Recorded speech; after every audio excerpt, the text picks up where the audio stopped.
Welcome back to the live show. You know what time it is. It is currently 10:27 p.m. And of course, today's date is the 11th of June 2025. Welcome back to the live show. It is your boy Genesis. Yes, we are back for another episode. America is watching LA right now. So whatever Gavin Newsom does and Mayor Karen Bass, this is going to determine their future. Of course, we know Gavin Newsom wants to run for presidency in 2028, but this is not going to end well for Gavin Newsom for sure because he's thinking he's gaining momentum. Of course, he's in the news, but this is publicity for the wrong reasons. Of course, they say whether good or bad, just be in the news. Okay, but the American people are not blind. They are watching you, Gavin Newsom. They're watching you, Karen Bass. They're watching you right now.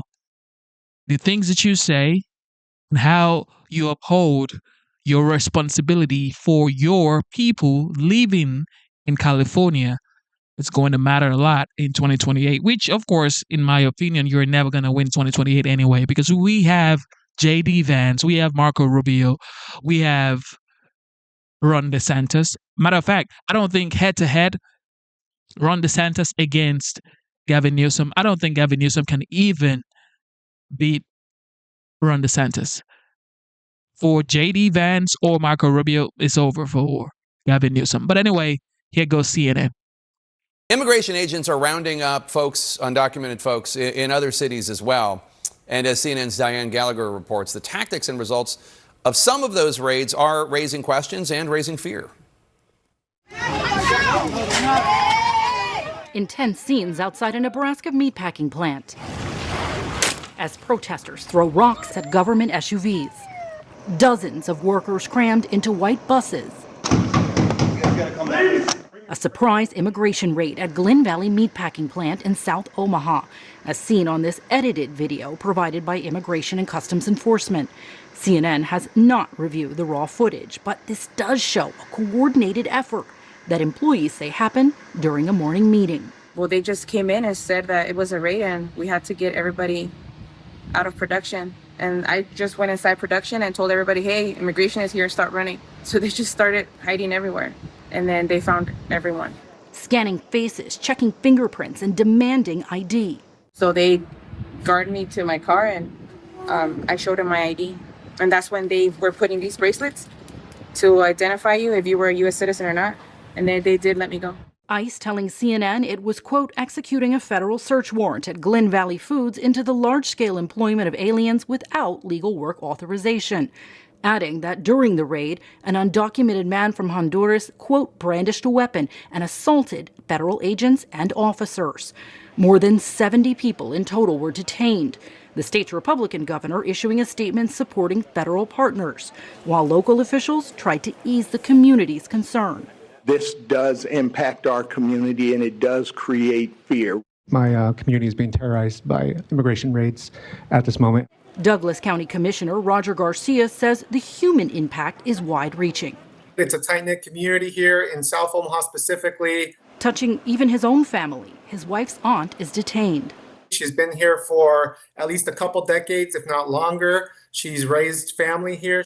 Republican Congressman Don Bacon's office says ICE verified that Glen Valley Foods complied with E-Verify 100% and is a victim in this as well. DHS says this was the largest worksite immigration operation in Nebraska under this Trump administration. The people united will never be defeated. The chilling effect of one big raid and rumors of more already being felt in Omaha. A typical normal day with thriving culture and people is now in fear, and many have closed down shop for now. Diane Gallagher, CNN. Our thanks to Diane Gallagher for that report. The company that operates the plant in Omaha released a statement saying, in part, quote, we are strongly into following all laws and regulations. Our company has continuously utilized E-Verify as part of our hiring process. That's a process to verify that one has legal status before they can be employed. That's what E-Verify is. Our company is not being charged with any crime. We have been 100% cooperative and will be transparent with all communications regarding that, unquote. I was talking to some people who worked in different establishments. I'm not going to say what type or where. They wouldn't want me to do that. Hispanic men. And one of them, who was legal, said, well, if you don't have children, you know you can try to outrun them. But it's the people who have the children who have the most fear. And it was a pretty stunning moment just to hear people talking like that in this country about being chased down by agents. And that, when we look at what's happening in other places, like in Omaha, 700 people were detained in ICE raids there, meatpacking facilities, obviously a huge part of Omaha. And joining us now is the mayor of Omaha, Nebraska, John Ewing Jr. And Mayor Ewing, I really appreciate your time. We're talking about these 70 detentions in Omaha, at least as we understand it right now. Is that the number as you see it? Have there been more things happening? And why do you think Omaha right now specifically is being targeted? Well, the number is around 70. And I don't want to speculate about why we're being targeted. My belief is that whatever happens, we as Omahans have a can-do spirit. We will address the issues and we will do the things necessary for our city. So is there fear in Omaha right now? I mean, certainly when you go into restaurants here in Los Angeles, there is fear. There is fear among people who are legal and people who are not legal. They're afraid. Is that fear now in Omaha? Yes, there's been some unnecessary fear created by the incidents yesterday. There was one raid, and then there were several attempts by federal agents to go into businesses without warrants, and they were denied entry. And so that's created fear. We had our South Omaha Business District closed down for the afternoon yesterday. Our community college's South Campus closed, as well as our South Omaha Library. So those are the types of things that keep cities from being as productive as they could be and create a sense of unease in our community and communities across the country. That's quite honestly unnecessary. What we really need is for the federal government to do their job and create a comprehensive immigration plan that will allow for some orderly addressing of these issues.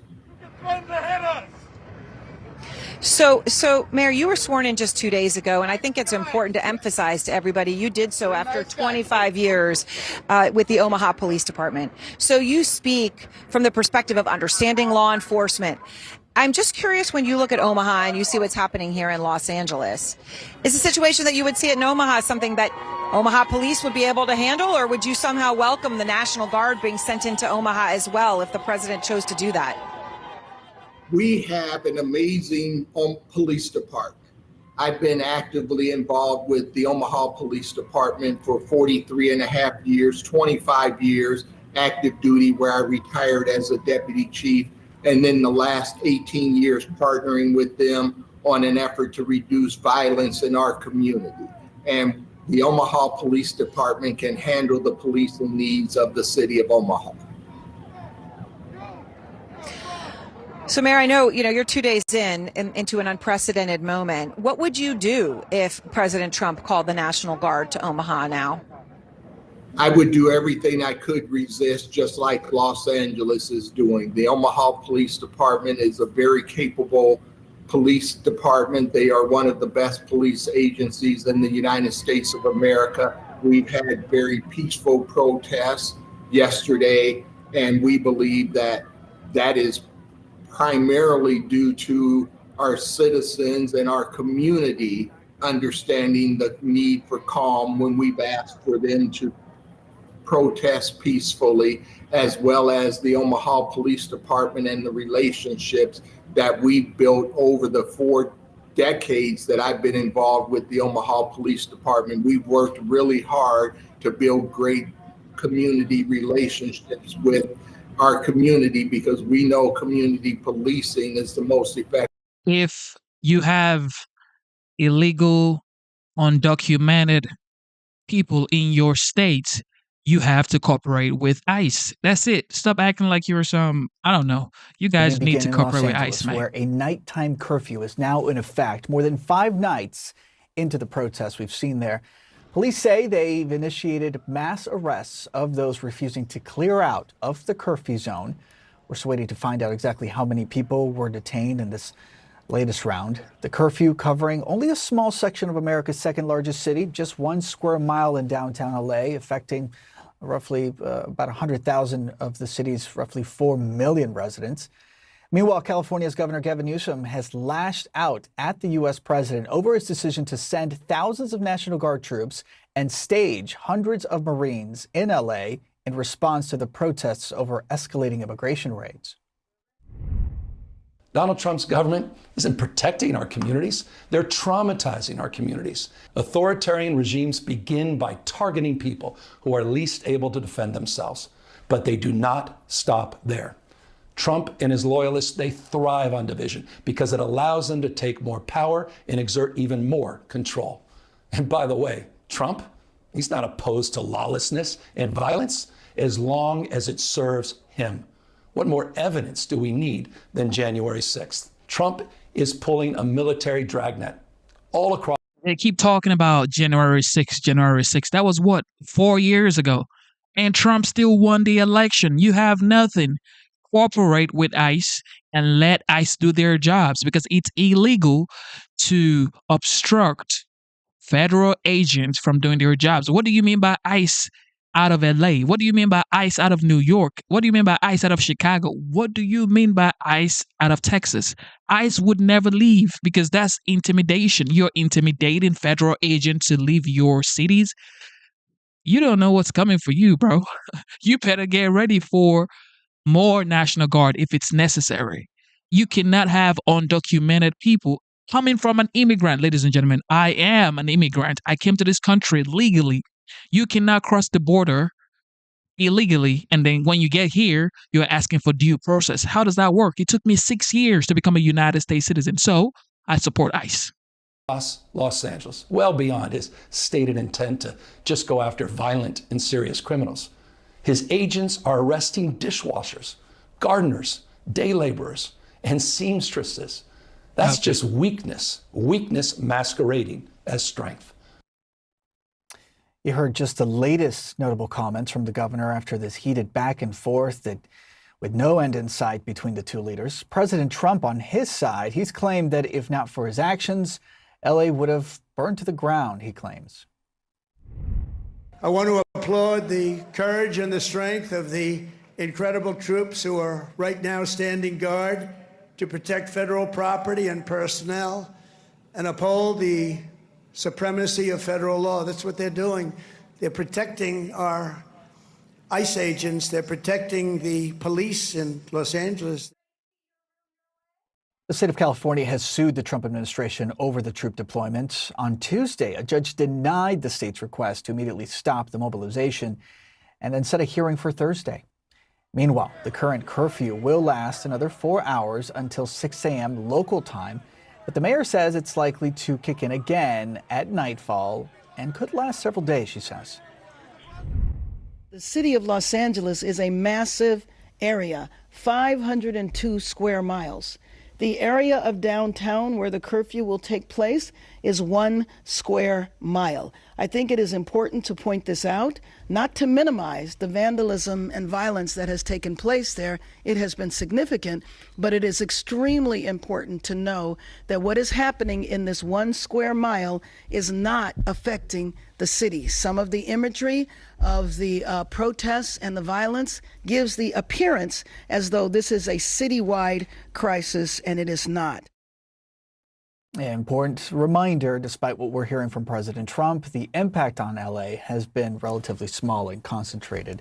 CNN's Nick Watt was reporting from downtown LA when the curfew went into effect. Here's what he saw.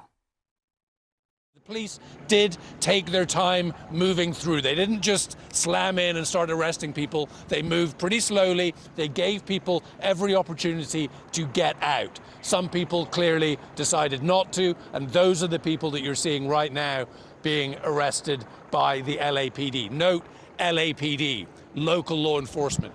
We did have, for most of the evening, National Guard guarding this federal building right here. In the past 5 or 10 minutes, they have moved inside. This is now in the curfew zone. The LAPD is controlling the curfew zone. The National Guard has moved back inside. The mayor, LAPD, clearly wanting to take charge of this situation, not to see a repeat of what's happened over the past couple of nights, and also to make it clear that it's Los Angeles Police Department, not federal troops, that are here keeping this 1 mile square area safe. Listen, these protests have been very concentrated around this area. This is a 500 square mile city. The curfew is 1 square mile. The mayor making it very clear in opposition to President Trump that Los Angeles is not all burning. This whole city is not up in flames and not being held together by the National Guard.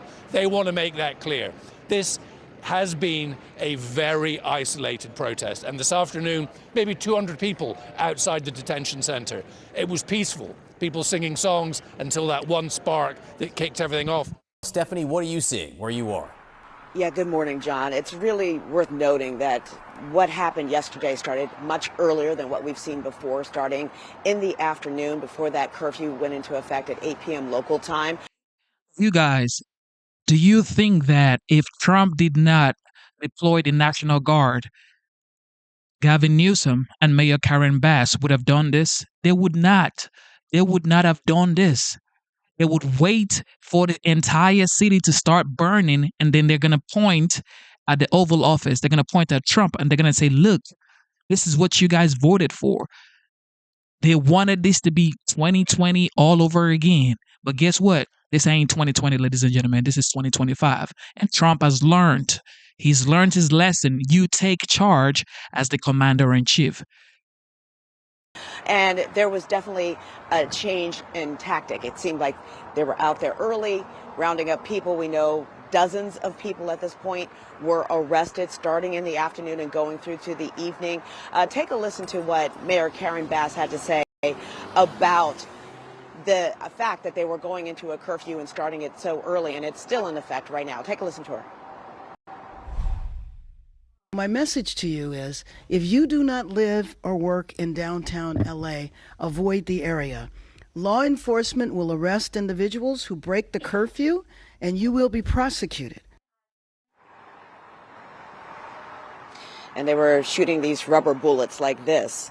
Yesterday, we just found this on the street out here where we are. And it wasn't just happening here in Los Angeles. It was also spreading to other parts of the region, Orange County and Santa Ana, and of course, spreading out into other cities around the country. But the other thing that's worth noting here, that there were some more ICE raids that happened north of us in Ventura County, in some of the farm communities there.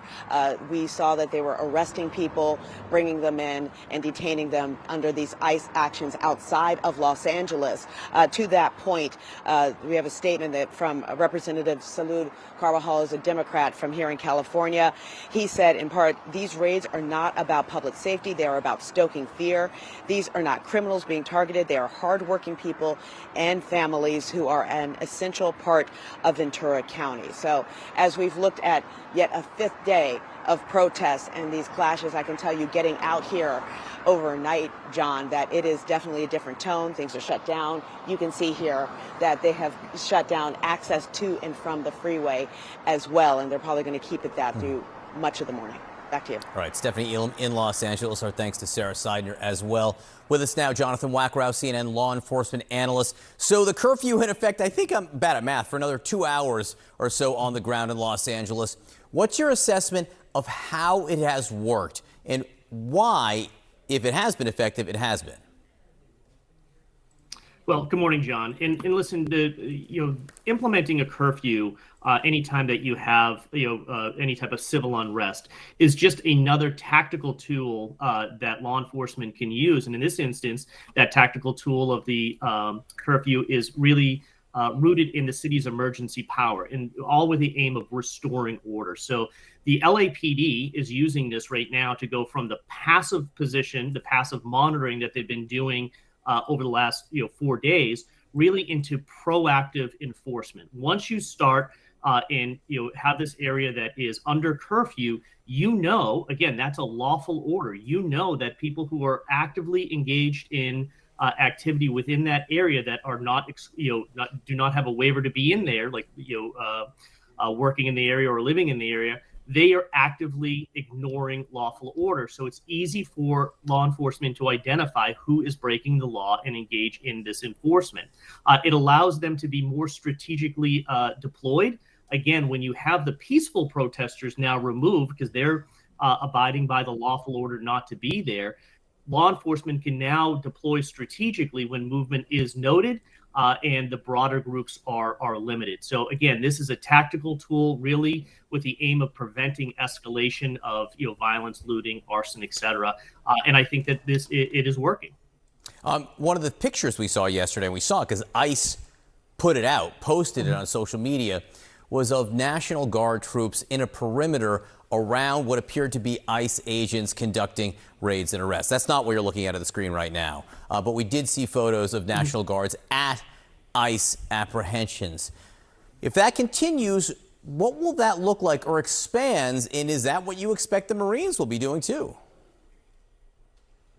Well, John, let me just take a quick step back here, because these protests, not just in LA, but across the country, are not in response to one single event. They're really triggered by this growing and broader opposition to what you're describing, these enhanced immigration actions and concerns of the militarization of immigration policy. But the challenges for local law enforcement, whether it's in LA or New York or anywhere else, is that they're charged with maintaining the actual order, but they're not part of this operation, they're not part of this immigration discussion. So what you've created now is this operational disconnect between law enforcement, who's trying to de-escalate, but they're not part of this, the political action. And these issues are far beyond their jurisdiction to actually resolve. So I am worried that operational disconnect, as we see that action, John. So finally, California leaders are taking charge and doing what they're supposed to have done from the beginning.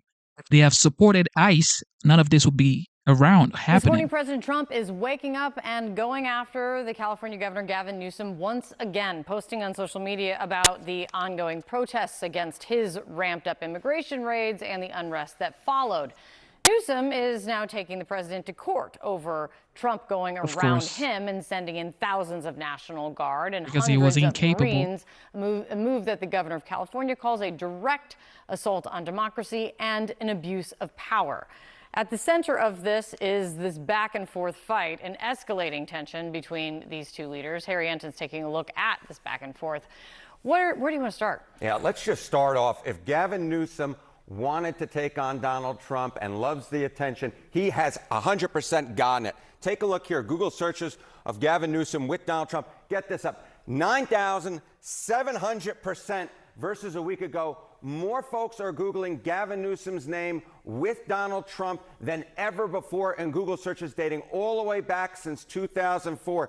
Donald Trump was able to make a name for himself through The Apprentice, through all of his business ventures. He is now making a name for Gavin Newsom, who seems more than willing to relish in this fight. What are the numbers, and how can you kind of gauge why Newsom would see, if we're taking this purely political, why Newsom would see benefit in taking on Trump? Yeah, why is it that Gavin Newsom is more than willing to take on Donald Trump? And, it's all about 2028, and it's all about where Democrats want their candidates to be. Should Democrats oppose Donald Trump more? Among Democrats, look at this, 84% of Democrats nationwide say they want Democrats to take on Donald Trump more. This is not 2017 anymore, where the majority of Democrats want to compromise with Donald Trump. No, they want a fighter with Donald Trump. And at this particular point, that is a big reason why Gavin Newsom, in my opinion, at least politically speaking, is leaning into this fight, because he is thinking ahead to the future. He's thinking ahead to 2028. And with a vast majority, look, you rarely get 84% of Democrats to agree on anything except for the dislike of Donald Trump. And that is what we see right now. They want that opposition of Donald Trump. And that is why Gavin Newsom seems to be more than willing to take him on.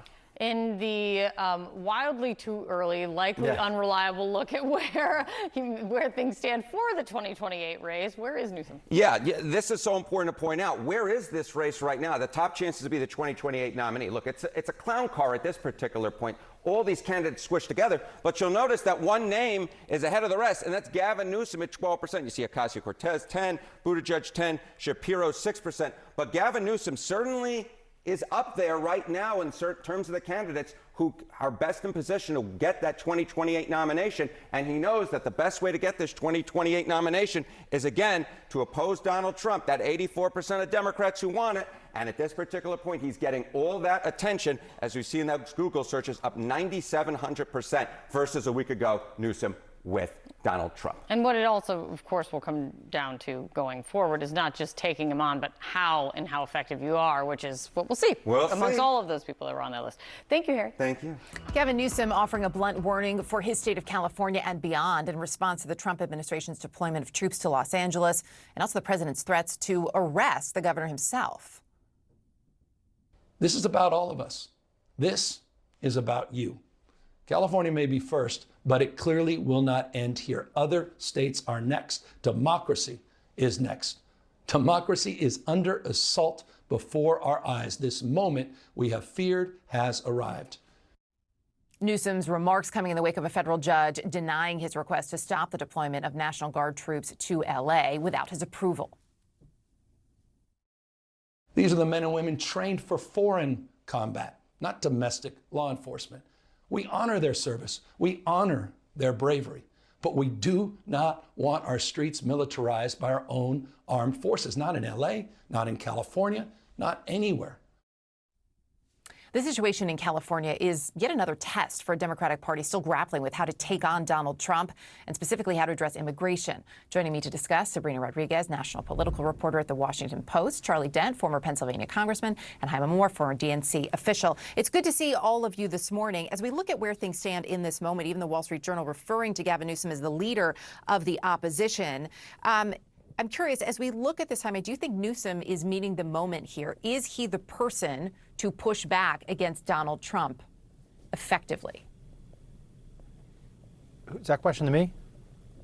No, Charlie, it wasn't, but I'm going to bring you in after. Jaime, that was for you.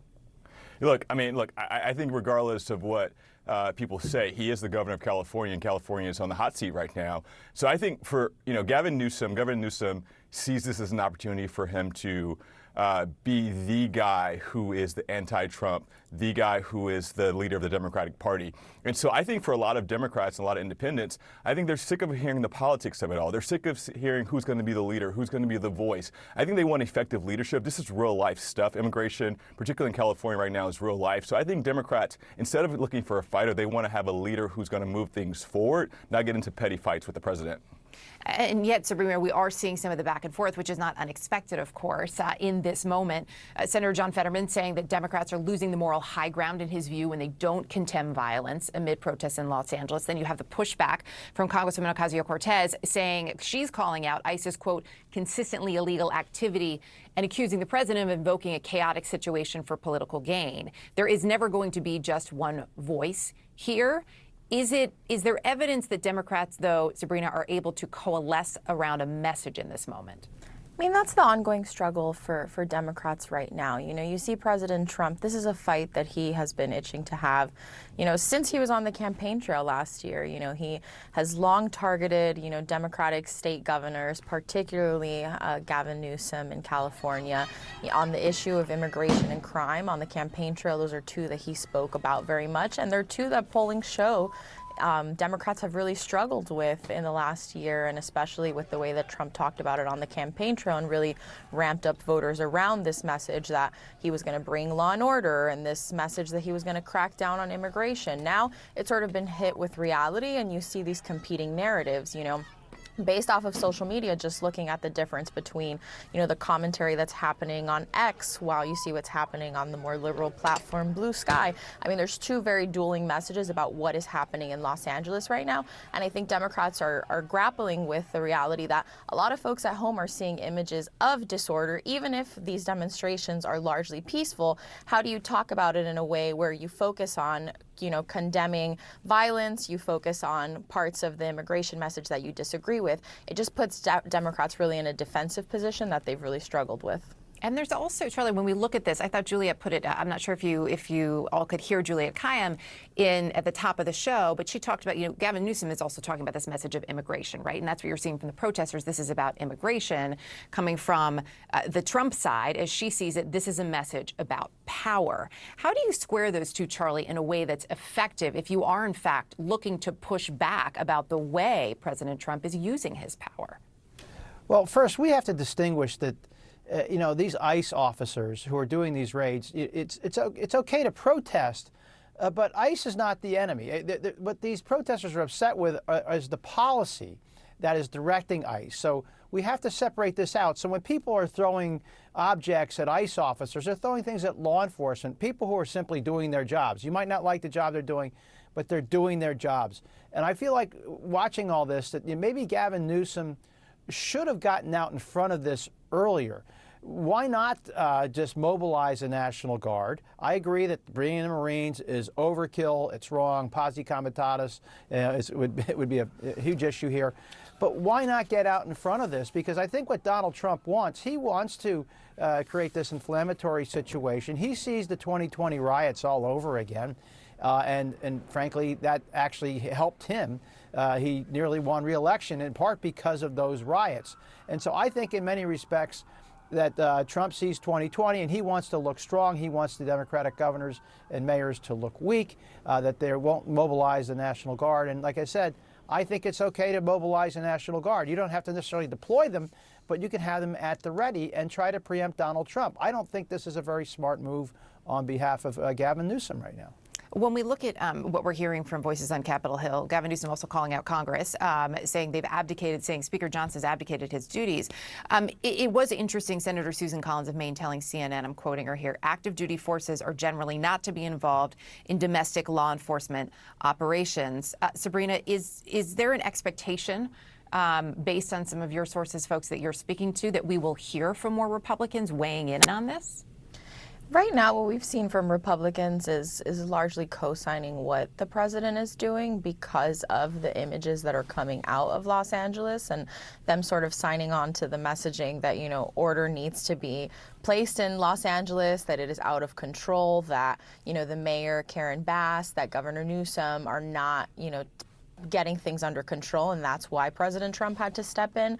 Some are clearly, avoiding just talking about it, but largely it doesn't seem that we're going to hear much pushback from Republicans against the president on this front. Of course. Governor Newsom delivered an impassioned primetime rebuke of President Trump, accusing him of orchestrating a stepped-up assault on democracy and calling on Americans to rise up against authoritarianism. If some of us could be snatched off the streets without a warrant, based only on suspicion or skin color, then none of us are safe. Authoritarian regimes begin by targeting people who are least able to defend themselves, but they do not stop there. Trump and his loyalists, they thrive on division because it allows them to take more power and exert even more control. And by the way, Trump, he's not opposed to lawlessness and violence as long as it serves him.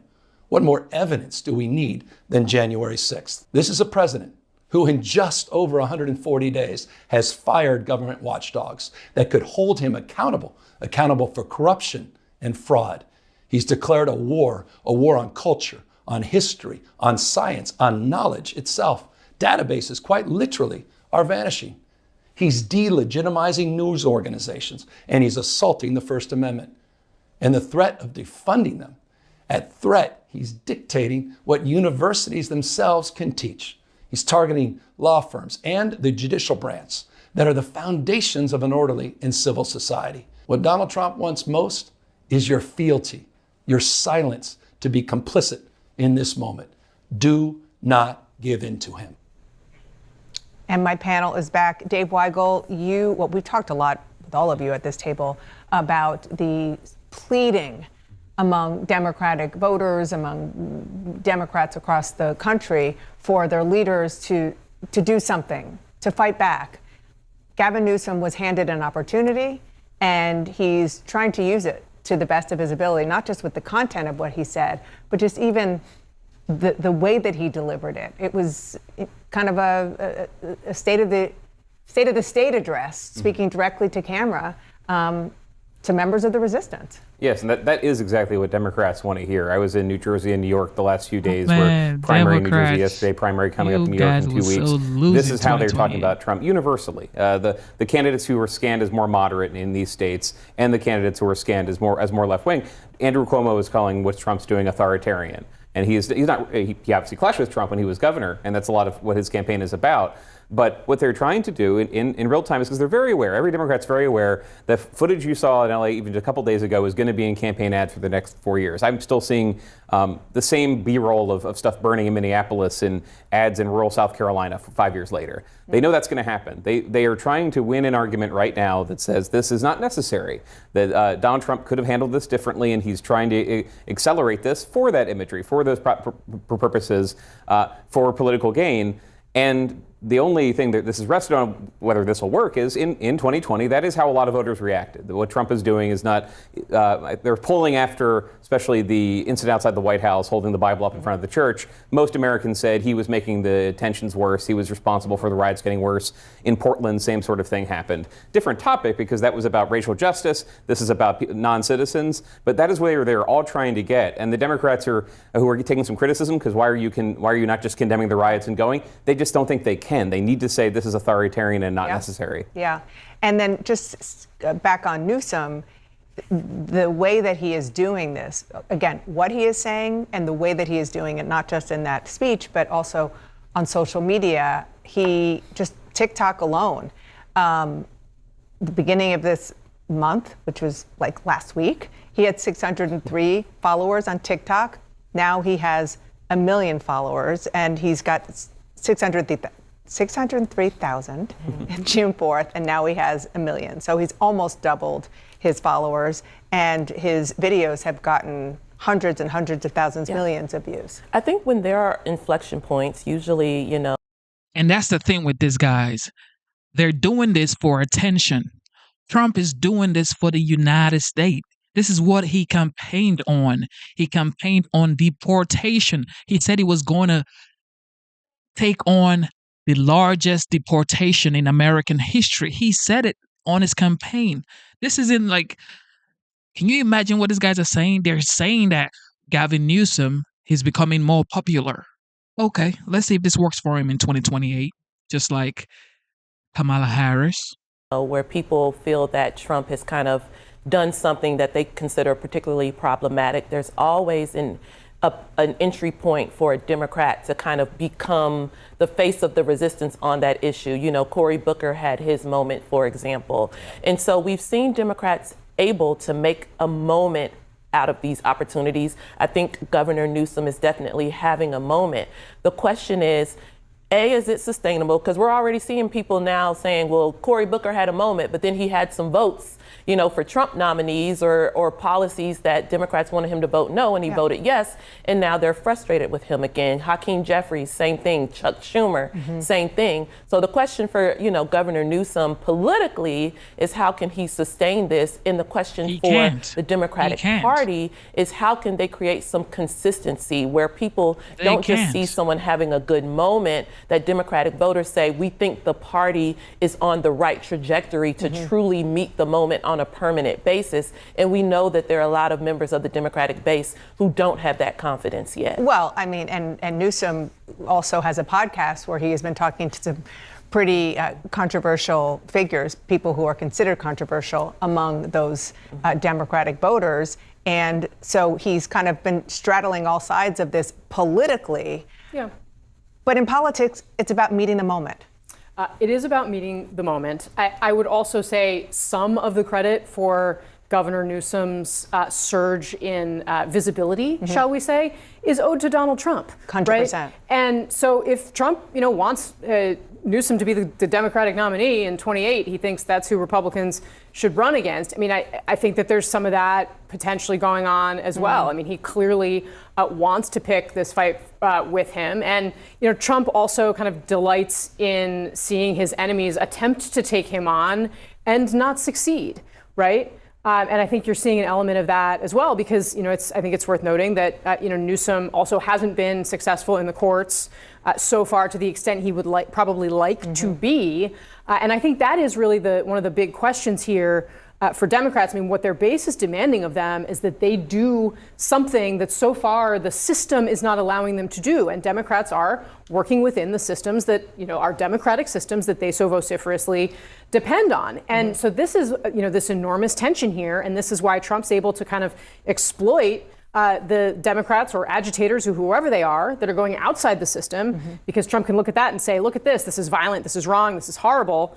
But on the flip side, the systems that are in place have not so far given Democrats what they want. The Trump administration faces an afternoon deadline to respond to California's lawsuit over the use of U.S. military troops in downtown Los Angeles. The state is trying to block the White House from using the Marines and National Guard troops in protests over immigration raids. President Trump mobilized the military against the objections of the state's governor, Gavin Newsom, who is accusing the president of, quote, a brazen abuse of power, close quote. Listen to this. This is about all of us. This is about you. California may be first, but it clearly will not end here. Other states are next. Democracy is next. Democracy is under assault before our eyes. All right, joining us now, CNN senior political and global affairs commentator Rahm Emanuel. He's a former U.S. ambassador to Japan, a former Obama White House chief of staff, former mayor of Chicago as well. Rahm, thanks for being here. Do you agree with Governor Newsom? Has the White House trampled California's rights by mobilizing U.S. military troops without their consent? Yeah, Wolf, I want to draw back on one experience when I was mayor. Chicago in 2012 had the largest NATO meeting in the history of NATO. 75 countries, close to 75 countries, because other countries participated. We had 50,000 people on the street. We did security in collaboration and cooperation with the federal government, not in confrontation. And people were able to protest without provoking, very little, if any, violence at all. Here, the Trump administration is not trying to cooperate, not trying to collaborate, is trying to confront not the protesters, but also the state government. This was a confrontation driven by the Trump administration. So I think Gavin Newsom is right not only to sue, but to call it out, because it starts the United States down a road we haven't ever gone before. Now, you have a right to protest, you don't have a right to provoke. That is also true for the government. You have a responsibility to protect, not to provoke, and this was a purposeful set of confrontation, and the governor was correct to call and say, we're first, but not last. You and I have known each other, Rahm, you and I have known each other for a long time. You know politics well. Does President Trump benefit from this showdown between him and California Governor Newsom? Yes and no. And what I mean by that answer is, on the short term, there may be a yes, but if this all of a sudden becomes a violent act where the government, in a sense, one citizen or one individual is physically hurt, then this could clearly, from just a pure political standpoint, flip on the president. Remember the other piece of what the president's trying to do. He doesn't want anybody to look at what, Elon Musk called the ugly bill. He doesn't want to debate about all the children that are being kicked off of Medicaid. So there's also a distraction element to this. So on a short term, I would say there's a piece of that politically that you could say benefits the president, but it can easily flip on the other side in the same way that would be true for the state. And politics, and then no matter what anybody says, is not far, if not center, for either the president or everything Trump is doing right now. He campaigned on it. He said it was going to deport people, illegal immigrant criminals. Are I don't know what they're for talking yet about. another day of demonstrations. The curfew instituted last night could take effect again in just hours. More than 200 people were arrested last night, mostly for failing to disperse. The LAPD says 2 officers were injured and several businesses were looted. And in just an hour, the LA District Attorney expected to announce new protest-related charges. A short time ago, LA's Mayor Karen Bass held a press conference to call for an end to immigration raids, saying that's what's responsible for what she described as the problems occurring now. This was provoked by the White House. The reason why, we don't know. I posit that maybe we are part of a national experiment to determine how far the federal government can go in reaching in and taking over power from a governor, power from a local jurisdiction, and frankly, leaving our city and our citizens, our residents, in fear. So these protests began in LA, but we're now seeing them spread to more than a dozen cities. And as that plays out, President Trump is defending his decision to federalize the California National Guard. I'm able to do things now that I wouldn't have been able to do because the previous president and presidency was so bad that anybody looks good. I can be stronger on an attack on Los Angeles. Yes. Okay? I think bringing in the National Guard 4 years ago or 8 years ago would have been more difficult. So President Trump made that decision to deploy not just thousands of National Guard troops, but also hundreds of Marines without the consent of California's governor, Gavin Newsom. A military spokesperson confirms to CNN those Marines are still undergoing training and they've not yet hit the streets of LA. Still, Newsom last night cast this decision in sweeping, dramatic terms. This is about all of us. This is about you. California may be first, but it clearly will not end here. Other states are next. Democracy is next. Democracy is under assault before our eyes. This moment we have feared has arrived. Democracy is under assault. That was the same line Kamala Harris used. That was the same line Joe Biden used, and he got dragged out of the race. And you guys put in Kamala Harris, and she got knocked out. Okay, so democracy's on the line. It's not going to work.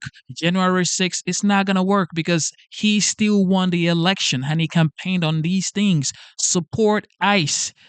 ICE are federal agents. Support ICE. Stop saying ICE out of LA. But you want illegal, undocumented immigrants in your city, but you don't want ICE in your city. Okay.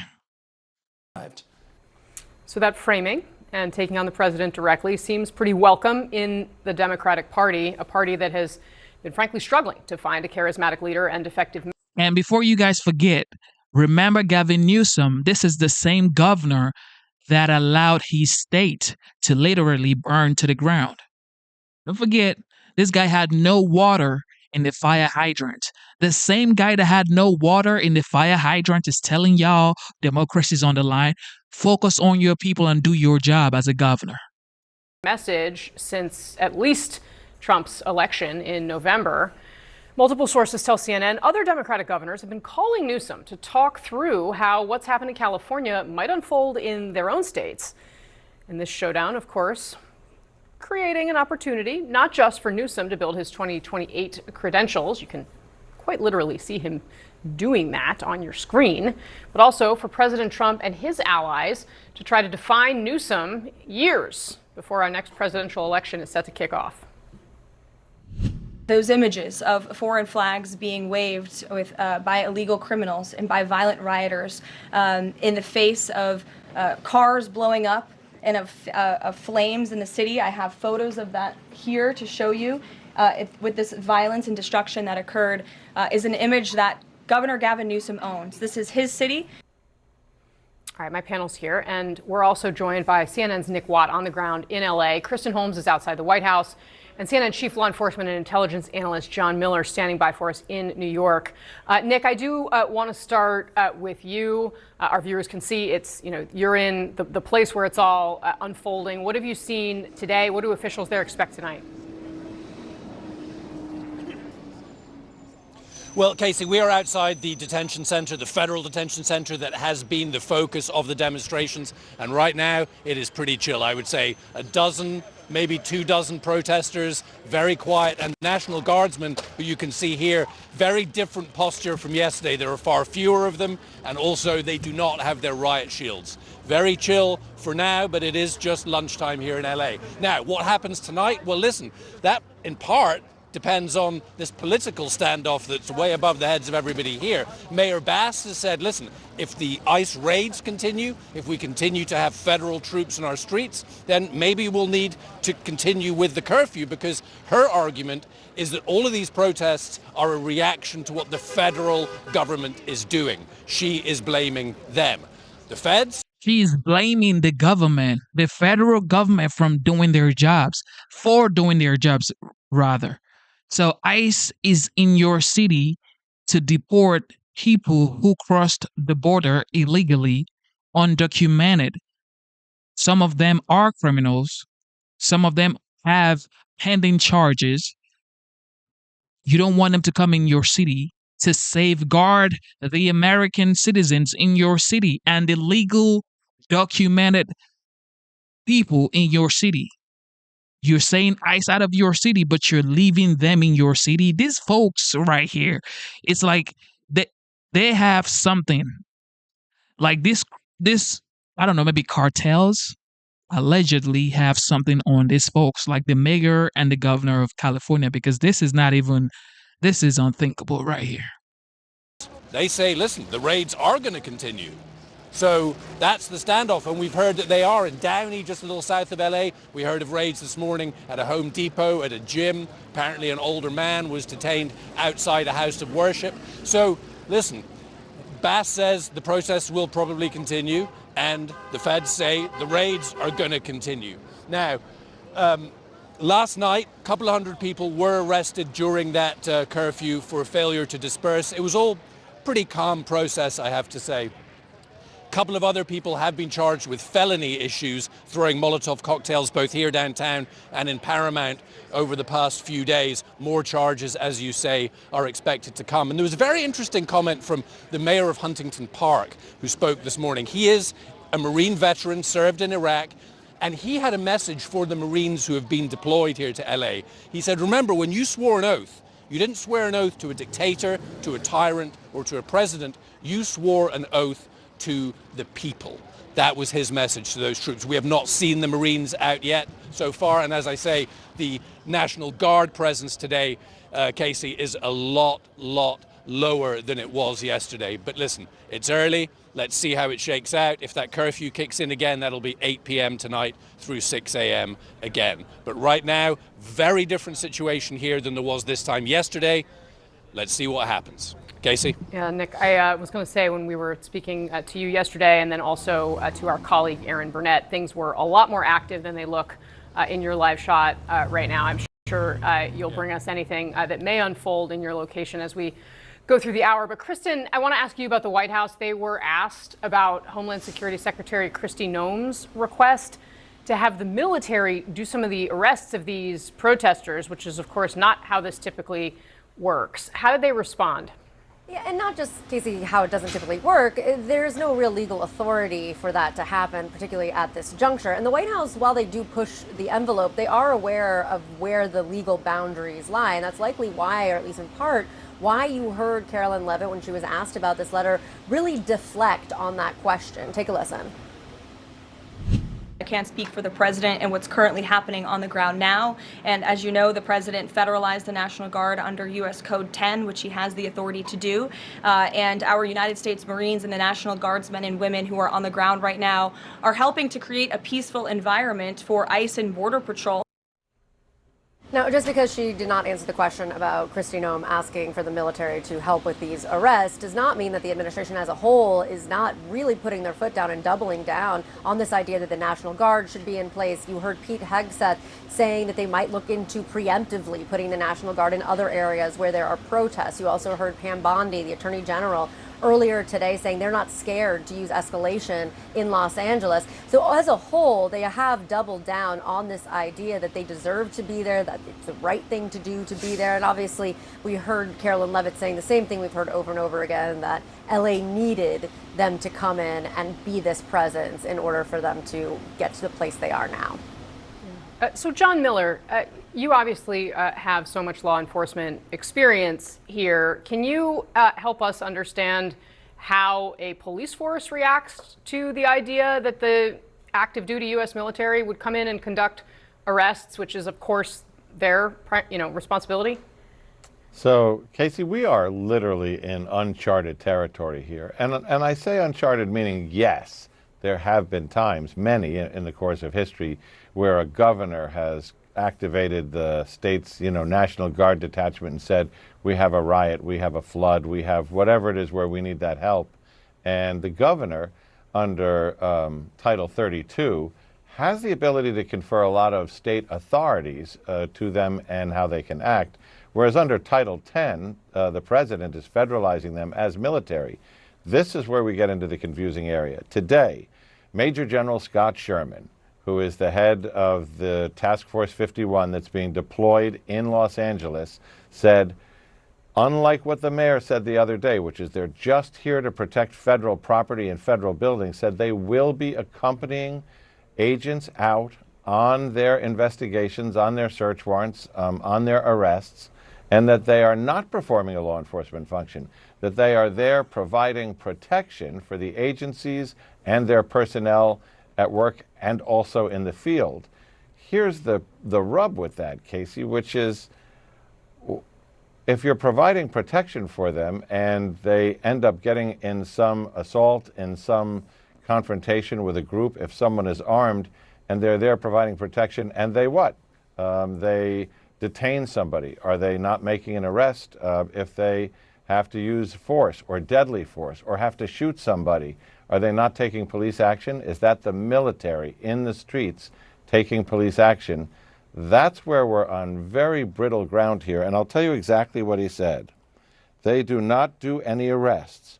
They are, now follow me here, they are strictly here to detain, to wait for law enforcement to come and handle those demonstrators.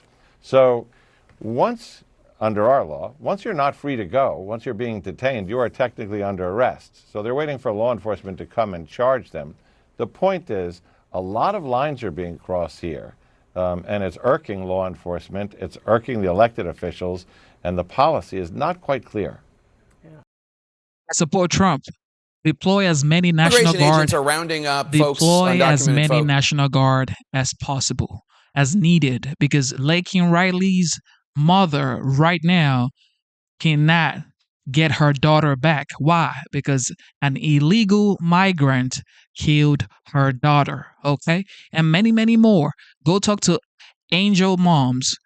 When you listen to Tom Homan and this Angel Moms, you would realize that maybe sometimes you should support your country, okay? Like I said, I am an immigrant. It took me 6 years to become a United States citizen, but I did not cross the border illegally, okay? I came through Homeland Security. I went through USCIS. I had to study. You have to come into the United States the right way. You cannot come in by illegally crossing the border, and then when you get into the United States, you're asking for due process. How does that even work? Man. In other cities as well.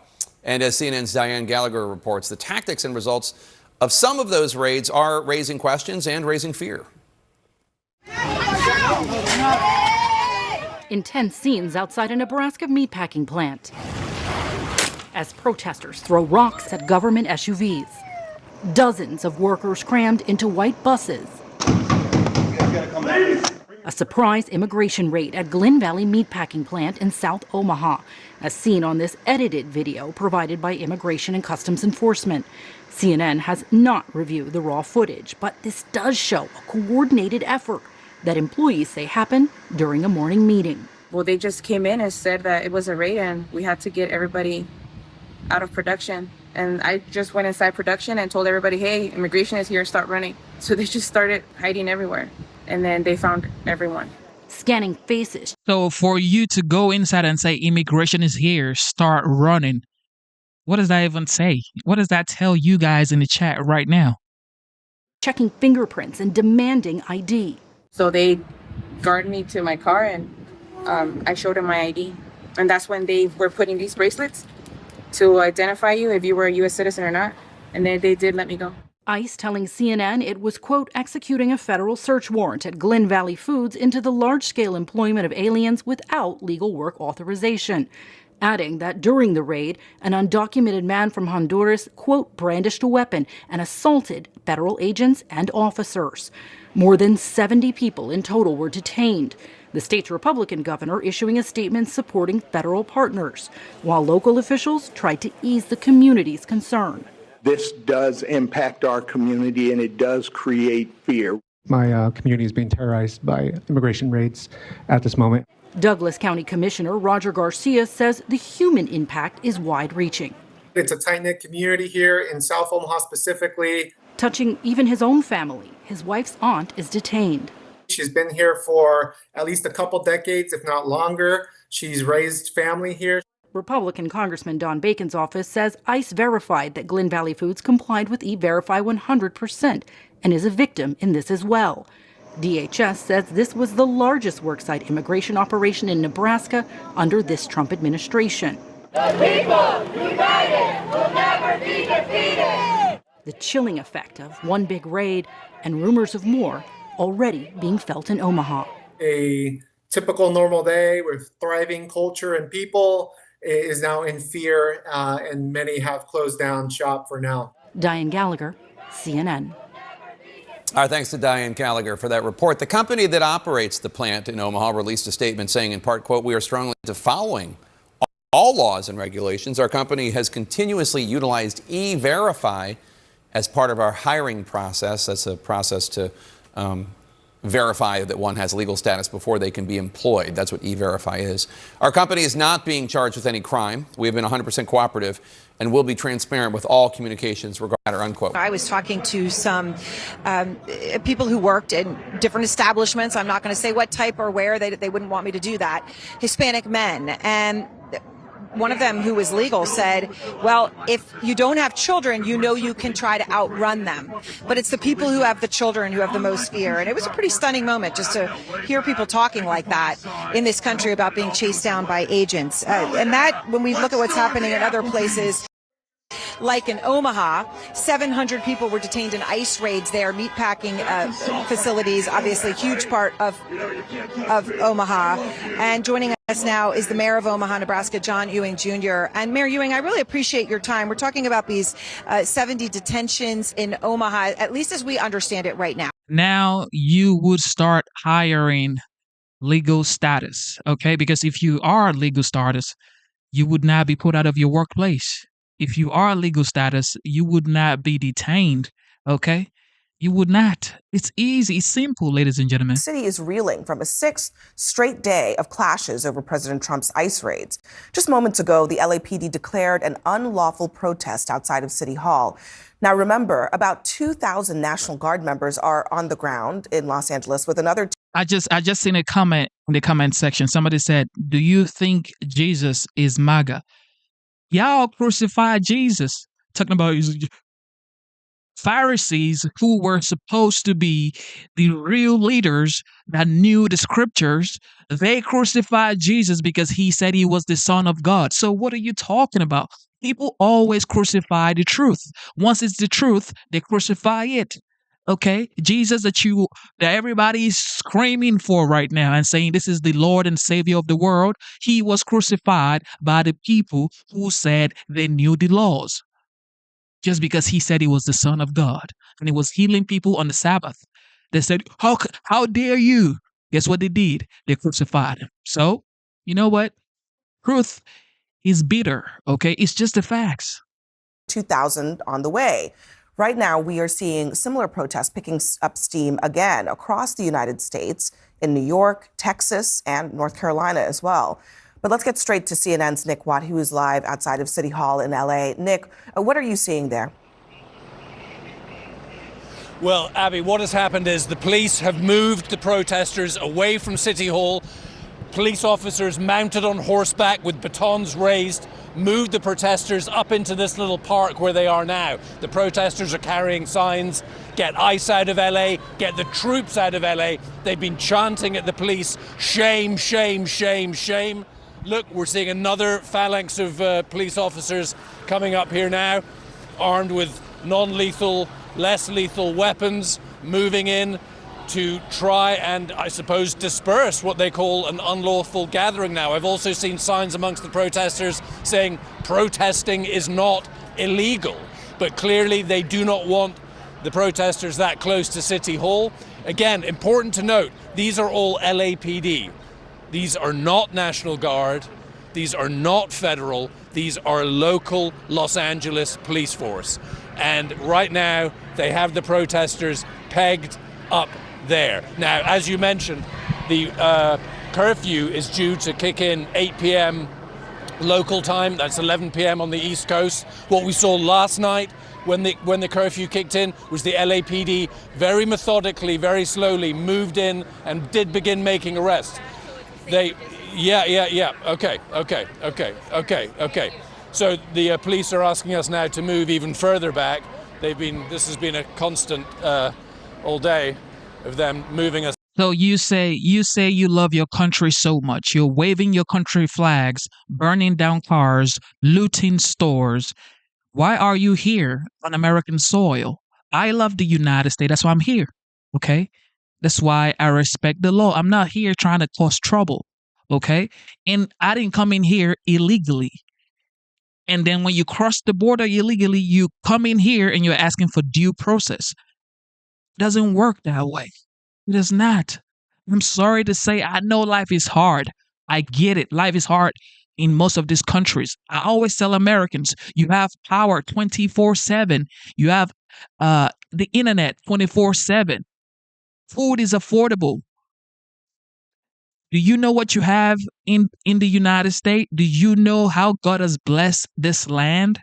That's why everybody wants to come to the United States. This is the land of the free, home of the brave. This is where everybody wants to come to. I get it.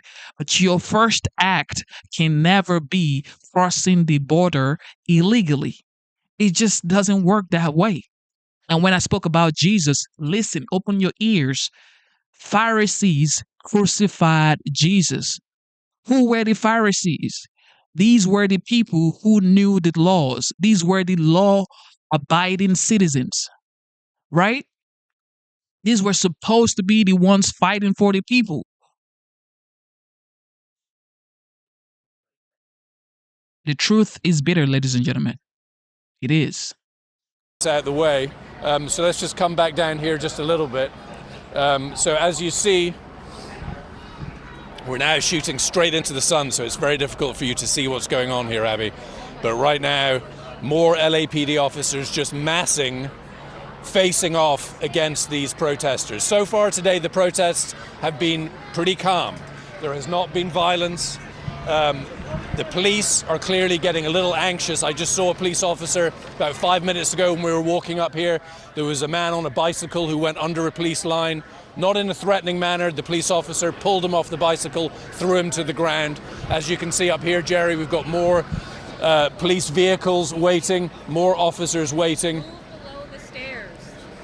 I mean, okay.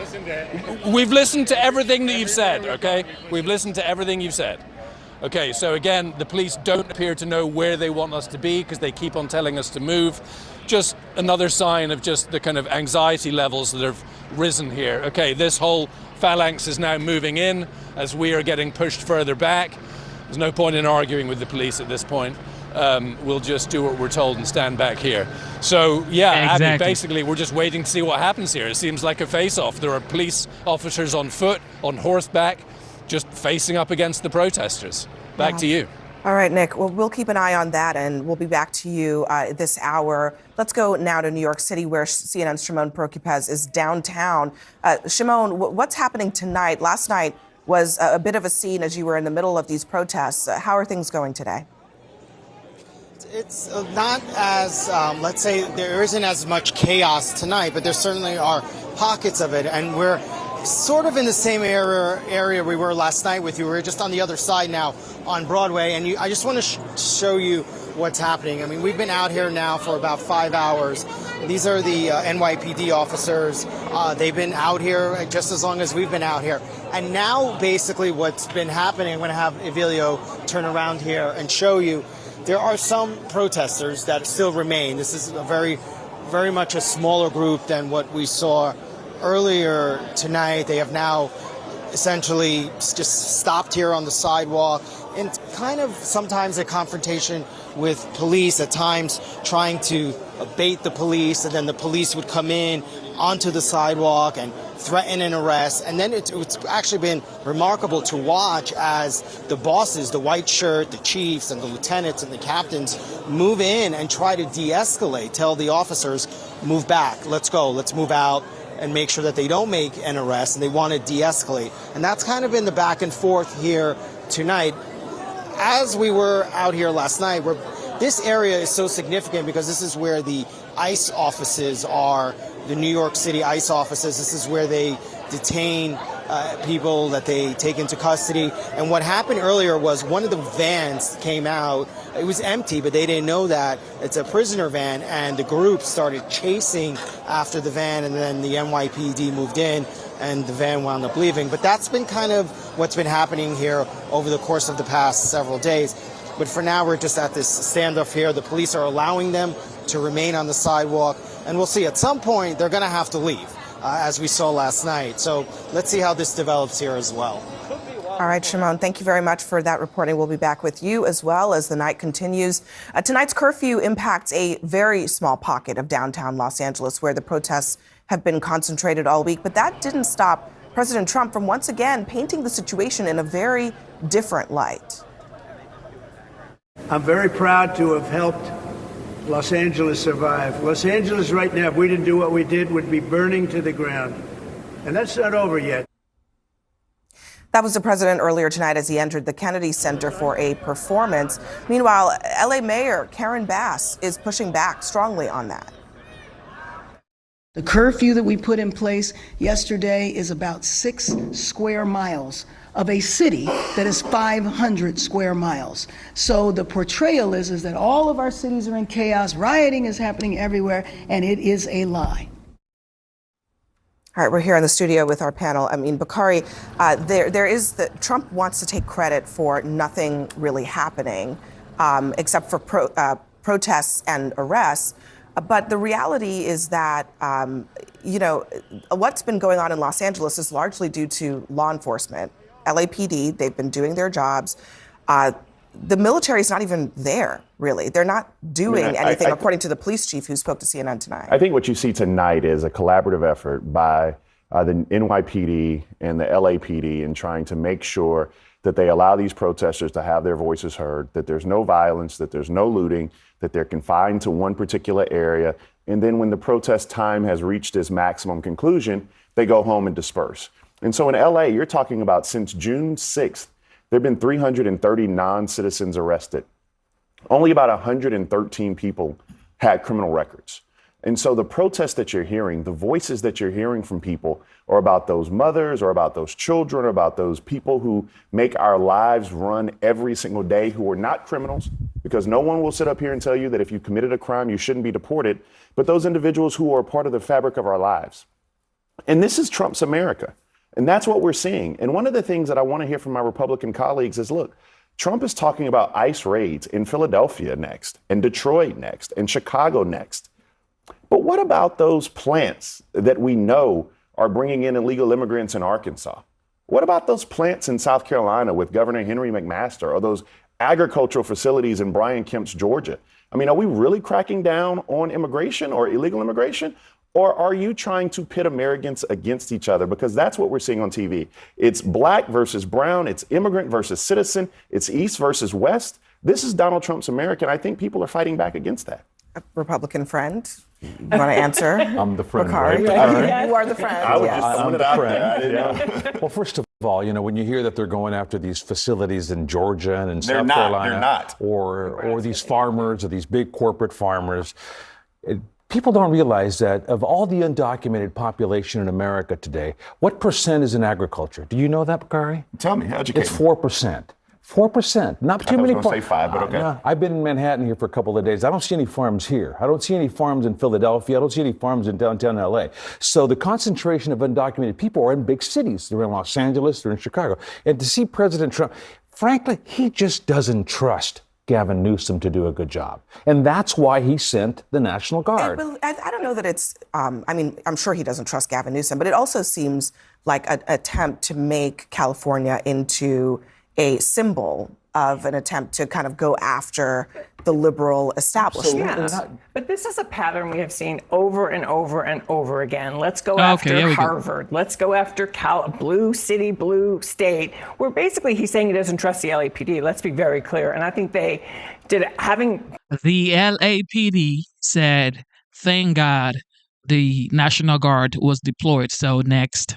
Been in LA during the 92 riots. They did an excellent job. I think he doesn't last trust night. Gavin Newsom, Karen. Well, you can have that opinion, but now I'm going to say my opinion, which is I think it's important to remember part of the reason that we're here, to what Bakari was saying, is because Donald Trump misled the American people. He said during the campaign it was going to be about violent criminals. No, I disagree with that completely. Let me finish. We're seeing people come out all over the country. We saw a group of, frankly, Trump folks when a waitress in Minnesota, who's part of the community, been there for 15 years, be taken in by ICE, and the community said, wait a second, she's not a violent criminal. She's here. How is that Trump? But that's what he said. He told us one thing, and he said, and he's doing another. They should be in the halls of Washington protesting the Congress people who haven't done their job. But you know what? How about Republicans and Democrats have not done their job. They're throwing rocks at police officers because Congress hasn't done their job. Well, Congress had an opportunity to do the job last year. Who said walk away from the deal? That was Donald Trump. That was an amnesty bill. Man, please. All right, Caroline Leavitt, Shameful. youngest Left-wing radicals press waving secretary foreign flags ever viciously attacked ICE in in the United States. She's smart, very articulate. Let's listen to her. I think she roasted one of this journalists. Seen transpire in Los Angeles, California in recent days is shameful. Left-wing radicals waving foreign flags viciously attacked ICE and Border Patrol agents as well as Los Angeles police officers. These criminals injured police, threw rocks at police cars and officers, burned vehicles, shut down freeways, and lobbed Molotov cocktails, all because the Trump administration was removing violent criminal illegal aliens from the city. These attacks were aimed not just at law enforcement, but at American culture and society itself.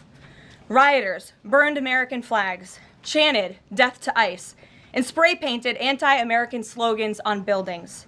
But President Trump will never allow mob rule to prevail in America. The most basic duty of government is to preserve law and order, and this administration embraces that sacred responsibility. Democrats like Governor Gavin Newsom and Mayor Karen Bass shamefully failed to meet their sworn obligations to their citizens. They didn't have the courage to do the right thing and protect law-abiding Californians from rioters. That's why President Trump deployed the National Guard and mobilized Marines to end the chaos and restore law and order. The mob violence is being stomped out. The criminals responsible will be swiftly brought to justice. And the Trump administration's operations to arrest illegal aliens are continuing unabated. When the initial immigration enforcement actions took place on June 6th, Mayor Bass took to social media to say she was deeply angered by what has taken place. Mayor Bass then embarked on one of the most outrageous campaign of lies this country has ever seen from an elected official, blaming President Trump and brave law enforcement officers for the violence. She accused heroic American immigration and customs enforcement officers targeting illegal alien murderers, rapists, and pedophiles of, quote, sowing terror in communities and disrupting basic principles of safety in our city. Around the same time, Governor Newsom claimed that immigration enforcement actions were causing chaos. That's how radical Democrats have become. Their opposition to President Trump has forced them to side with illegal alien criminals in their communities and violent rioters and looters over law enforcement officers who are just doing their jobs. Mayor Bass and Governor Newsom fanned the flames and demonized our brave ICE officers. Instead of defending their city and their state, Karen Bass and Gavin Newsom claimed that in order for the riots and the violence to stop, ICE needed to leave and immigration raids must end. In other words, the position of the Democrat Party is that the federal government is not allowed to enforce our laws and to arrest and deport illegal alien criminals. They're attempting to use a violent mob as a weapon against their own constituents to prevent the enforcement of immigration law. This is deeply un-American and morally reprehensible.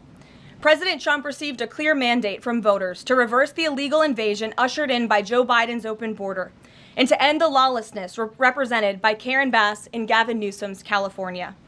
President Trump promised to carry out the largest mass deportation campaign in American history, and left-wing riots will not deter him in that effort. Sanctuary cities and states will no longer be allowed to shield illegal criminals from deportation. Just take a look at some of the illegal monsters who were taken off the streets in Los Angeles in recent days. A Vietnamese national, a known gang member with a conviction for second-degree murder. A Mexican national with convictions for child molestation who was armed with a dangerous weapon and had previous arrests for robbery and domestic violence. A Filipino national with convictions of rape, assault, burglary, and theft. A Mexican national convicted of statutory rape, narcotics violations, and hit and run. A Nicaraguan national with convictions for domestic violence and hit and run and a previous arrest for willful cruelty to a child. And an illegal alien from Mexico who was arrested after allegedly throwing a Molotov cocktail at law enforcement officers during the Paramount riots on Saturday. He is now being charged with attempted murder. Law-abiding American citizens do not want these public safety threats living in their communities, no matter what Democrats like Karen Bass and Gavin Newsom may claim. And let this be an unequivocal message to left-wing radicals in other parts of the country who are thinking about copycatting the violence in an effort to stop this administration's mass deportation efforts. You will not succeed. Any lawlessness will only strengthen this president's resolve to defend the majority of Americans who want to live their lives peacefully, free from the fear of violent criminal illegal aliens. As President Trump said, order will be maintained and illegal aliens will be expelled from our country. In economic news, the latest Consumer Price Index inflation report came in today below expectations again. Since President Trump took office, inflation has come in below economics expectations every single month. Core inflation held steady and remains at the lowest level since March of 2021. Wage growth remains strong. The average private sector worker is on track to see their real earnings increase by around $1,200 adjusted for inflation. And prices continue to fall for everyday Americans. Energy prices fell from April to May. Gasoline has fallen each month since President Trump took office, down 12% over the past year. And prices for meat, poultry, eggs, and fish are all down from April to May as well. Under President Trump's strong leadership, America is beating Joe Biden's record-high inflation crisis. And once the One Big Beautiful Bill passes, our economy will boom like never before. This bill is the largest tax cut for middle-class Americans in history. The One Big Beautiful Bill gives a 15% tax cut to working Americans and families. We'll see increased take-home pay of $10,000 per year. The One Big Beautiful Bill expands the child tax credit to $2,500 for more than 40 million American families with children.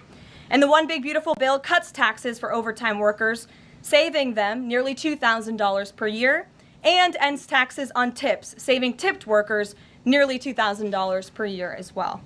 All of these provisions are broadly popular with an overwhelming support from the American people. We need Republicans in Congress to finish the job and send the One Big Beautiful Bill back to President Trump's desk for his signature as soon as possible. With that, we'll get to questions. I'm sure you have many of them today. Here in our new media seat is Elizabeth Mitchell, the White House correspondent for the Daily Signal, who's not afforded a seat in this room, but today she is. Thank you, Elizabeth. Thank you so much, Caroline. I have two questions, if that's okay. First, a few Republicans on Capitol Hill are suggesting that President Trump scale back deportations, even as ICE is reportedly gearing up for raids in 5 more Democrat-led areas. Would anything dissuade President Trump, and would he consider sending in Marines if anti-ICE violence occurs in these cities? Well, I think I may have just answered both of your questions with my opening monologue. The Trump administration is going to continue the mass deportation effort that the president promised the American public. Many of you were at those rallies in cities and communities across the country when the president spoke about his commitment to removing violent illegal criminals and anyone who has broken our nation's immigration laws from American communities. And God bless our ICE and Border Patrol who are working hard on that effort. This administration is going to continue that. And it's part of the reason we do need the one big beautiful bill to pass as well, may I add, because the bill provides funding to hire more ICE agents and Border Patrol agents, more personnel on the ground to conduct this important public safety work. Thank you. And on another topic, President Trump has indicated that aides to former President Biden who used the auto pen to sign major orders and pardons should be investigated for potential crimes. Does he think that Biden allowing or at least being negligently unaware of this activity was an impeachable offense? I haven't heard the president address whether it's an impeachable offense, but it could perhaps be a criminal offense, especially on behalf of staffers who may have been utilizing the president's signature without his authority or consent. I understand that Republicans on the Hill are moving in the right direction to call attention to this and to bring in some former White House staffers who clearly knew more than they ever shared and never addressed with the American public. And so we look forward to seeing where this investigation continues. And I know the Department of Justice is also looking into the matter as well. Alex, good to see you today. Good to see you, Caroline. Thank you. You mentioned foreign flags being flown during these protests. There are protest activities being organized for this weekend. Part of it are Democrats saying they want to reclaim the American flag. It's also being titled No King's Day. Does the president see himself as a king? And does the White House expect to see American flags being flown during these protests this weekend? The president views himself as the president of the United States of America. This is a constitutional republic, and we want to see all of our citizens be proud of the country in which they are given the privilege and the blessing to live. And I think that those images of foreign flags being waved by illegal criminals and by violent rioters in the face of cars blowing up and of flames in the city. I have photos of that here to show you. With this violence and destruction that occurred is an image that Governor Gavin Newsom owns. This is his city, and President Trump saw these images, and he said that is not going to be accepted or tolerated, and hence why he deployed the National Guard and United States Marines who have helped to quell that violence. If I can ask another. Sure. If the president does end up deploying any National Guard members, perhaps Marines, to blue states, would he be in contact with the governors prior to this?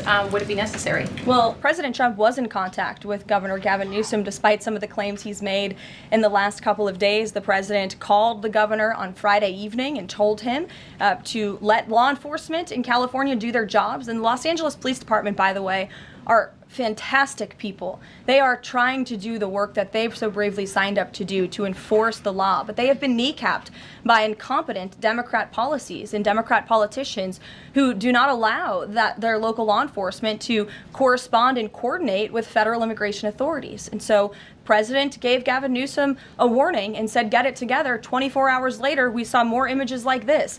We heard about Border Patrol agents who were being the target of rocks. These illegal criminals were throwing rocks at our Border Patrol and ICE agents, and so the president made the decision to federalize California's National Guard. Stephanie.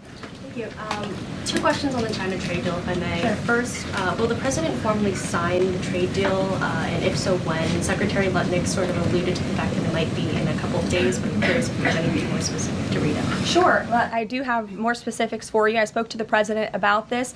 He spoke to his trade team, who did a fantastic job negotiating this on behalf of the United States and meeting with their Chinese counterparts. The president is talking to them about the details of it now. But what the president heard, he liked. China has agreed to open their markets to the United States separately of this deal. And when it comes to this deal, we're going back to the terms that were agreed upon in Geneva for the release of some of those critical minerals and the magnets from China to the United States. And we have agreed to fully comply with the Geneva Agreement as well. So the president is reviewing the details of that with his trade team now, and you'll hear more from him, I'm sure. And then the second question, on tariffs, Secretary Lutnick suggested that the tariffs would remain unchanged with China. I'm wondering if there's any room for them to negotiate even lower, or if this is the floor.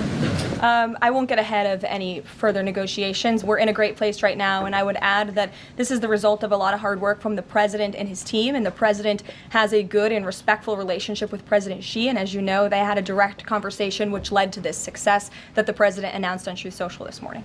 JJ. On North Korea, has the president tried to resume dialogue with Kim Jong-un? There's some reporting that the president sent a letter and tried to give it to Kim Jong-un through some North Korean diplomats through the UN, and they declined to take it and send it to Kim Jong-un. The president remains receptive to correspondence with Kim Jong-un, and he'd like to see the progress that was made at that summit in Singapore, which I know you covered in 2018 during his first term. As for specific correspondence, I'll leave that to the president to answer. Sure. Good afternoon. Yeah, thanks. Back to the trade deal negotiations with China. Jimmy Lai, as you know, is a pro-democracy advocate, Catholic, sitting in solitary confinement in Hong Kong as we speak. His family believes he may be close to death. Did his name come up, Jimmy Lai's name come up in these negotiations with China? Not to my knowledge. I understand the negotiations were very much focused on our trade and economic relationship with China. Does the president believe he can free Jimmy Lai from prison? I'll check with the president. It's certainly an important issue, and I'll get back to you. Thanks, Caroline. The president said yesterday that paid insurrectionists were behind or involved in the protests in Los Angeles. Does the White House have any more details about who they believe is paying these protesters? The president spoke about this last night when he returned from Fort Bragg, because frankly the president has a lot of common sense. And if you look at some of the imagery that we have received from the Department of Homeland Security and ICE and law enforcement who are on the ground, you will see boxes and boxes of very professionalized masks and rioting equipment being dropped off for these protesters. So it's a good question the president is raising, and one we are looking into, about who is funding these insurrectionists and these rioters and these protesters and these illegal criminals. And I have updates for you on the numbers, by the way. Since June 6th, there have been 330 illegal aliens that have been arrested as part of these riots in Los Angeles. 113 of those illegal aliens had prior criminal convictions. And overall, and this includes arrests of American citizens, there's been 157 people arrested for assault and obstruction-related charges, including the attempted murder of a police officer with a Molotov cocktail. So who is funding these illegal aliens who are coming in with this very professional riot gear? It's a question everyone in this room who cares about truth should be asking. And we encourage your help in trying to get to the bottom of that question. Indina. Thank you, Caroline. About Elon Musk, he issued an apology this morning. Has the president accepted the apology, or does he think it's too little too late? The president acknowledged the statement that Elon put out this morning, and he is appreciative of it, and we are continuing to focus on the business of the American people. And has the administration started a review of Musk's government contracts, something that the president said he's considering? What do you mean by that? Has the administration started a review of the contracts that Musk and his companies currently have? No efforts have been made on that front as far as I'm aware. Okay. And just one more, if I may, on just everything sort of we've seen so far with the president's response to the LA protests. There is criticism that seems to suggest that the president responded the way he did because it was a deliberate, calculated attempt to sort of shift focus away from his feud with Musk. How would you respond to that? The president responded to the LA riots, condemning the violence to from Musk. It's an incredibly disingenuous attack. The president saw images of Border Patrol and ICE agents being hailed with rocks and Molotov cocktails. He saw vehicles being burned to the ground with illegal aliens flying foreign flags, and that's what prompted the president to have this response that has clearly worked, because last night in Los Angeles, you didn't see many of those images. And I would add the governor and the mayor need to actually do more. I know Gavin Newsom had a big address to the nation last night. I guess he thought that's what it was for maybe his future political ambitions, but he spoke a lot of words. We haven't seen action. California has been a mess for years because of the incompetence of Gavin Newsom, so the president was responding to that only. Caitlin. Caroline, two questions for you. Sure. Over the weekend, Secretary Noem sent a memo to the Pentagon asking Secretary Hegseth to have and direct the military that's on the ground in LA to arrest and detain what she said were lawbreakers. Is the president okay with that? And under what authority would the members of the military be able to arrest people inside the United States? I can't speak for a letter that came from the Department of Homeland Security. I can't speak for the president and what's currently happening on the ground now. And as you know, the president federalized the National Guard under U.S. Code 10, which he has the authority to do. And our United States Marines and the National Guardsmen and women who are on the ground right now are helping to create a peaceful environment for ICE and Border Patrol, who were being, again, hailed with rocks, who were being violently and viciously attacked. They needed reinforcements, and so our United States Marines who are on the ground are providing those reinforcements to ensure the environment is peaceful so that these raids and deportations can continue. But he realizes they can't actually arrest people unless he invokes the Insurrection Act, which, I mean, seemingly was not something that was in Secretary Noem's memo, a clear distinction she did not make there. Again, you're trying to conflate a letter that was sent to the Department of Homeland Security to the president's legal authority. The president understands the legal authority that he invoked, and that's the current situation right now. When it comes to federalizing the National Guard, what is the specific criteria that the president is using for when he's deciding to do that, and in which states? The president was asked and answered this yesterday. He wants to see an end to the chaos and the violence. He doesn't want to see law enforcement officers being attacked. He wants to see peace. He wants law-abiding Californians to be able to bring their kids to school, to be able to go to work without seeing this violence in the streets. That's what the president's hoping for, and that's why he's taken this action. John. Thanks a lot, Caroline. Two questions on two separate topics. One has to do with the military parade taking place here in Washington this weekend. There's a lot of security around the White House complex, around the Capitol complex, even along the Tidal Basin. Is that just proactive?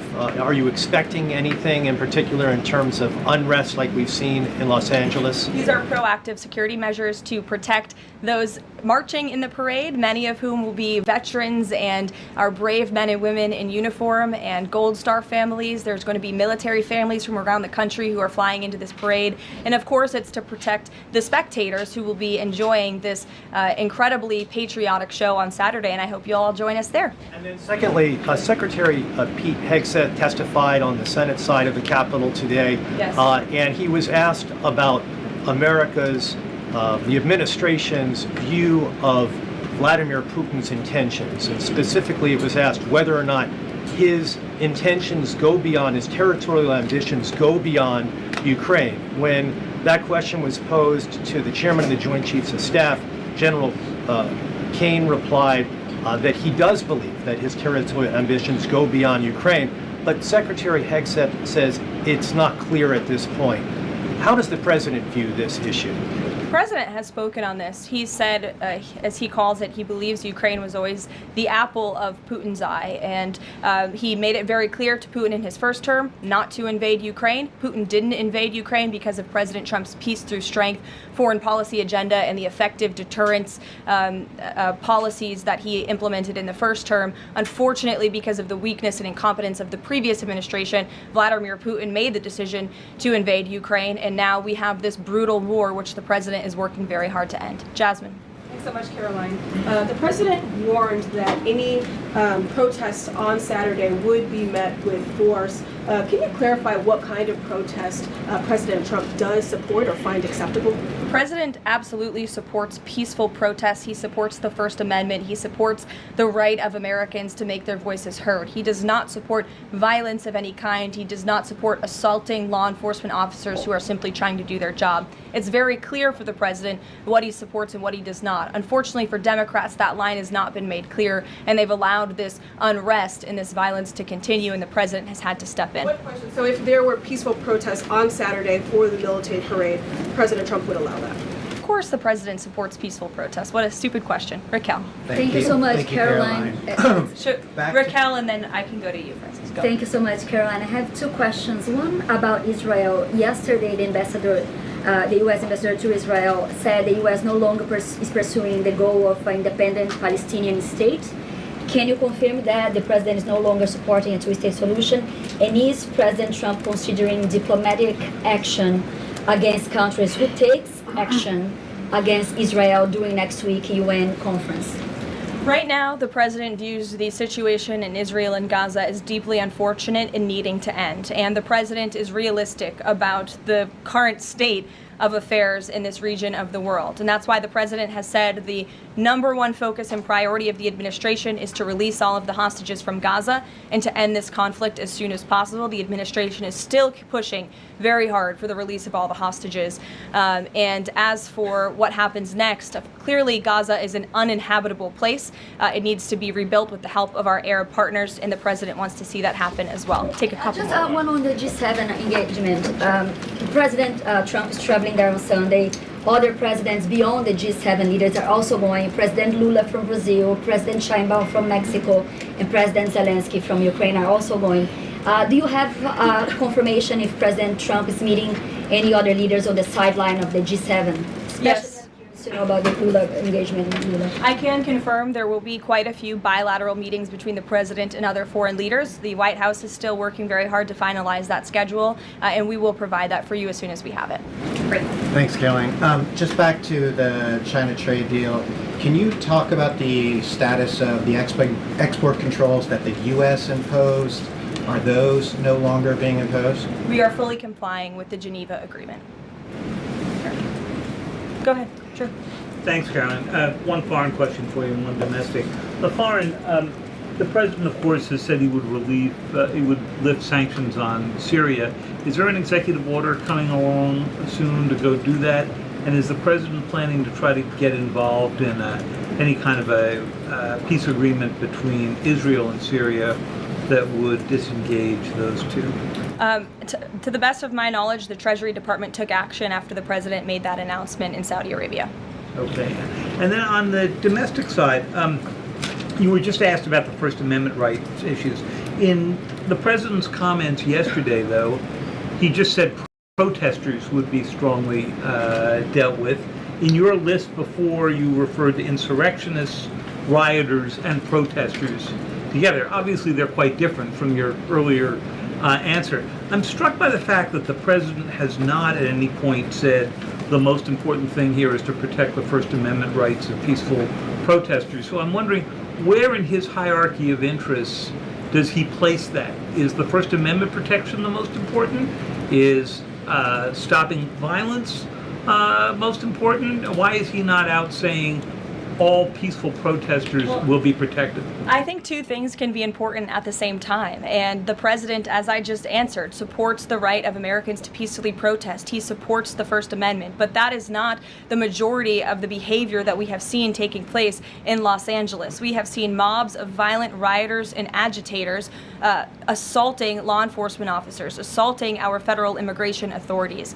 And we have seen, as I said, this goes back to what this administration is trying to do and accomplish, and that's enforcing law and order in our nation's communities. And it's removing public safety threats from communities in Los Angeles. You're saying the majority have not been peaceful, the majority have been violent. I just read for you the arrest numbers. We've arrested nearly 400 illegal aliens alone, just illegal aliens who have been arrested in these riots since June 6th, since they began. Thousands of people on the streets. Yeah, and we've had hundreds of people who have assaulted law enforcement officers. Are you saying that that's that's appropriate behavior? No, Are you no, saying I'm not that saying the that at all. president I'm shouldn't just take trying action? to figure out.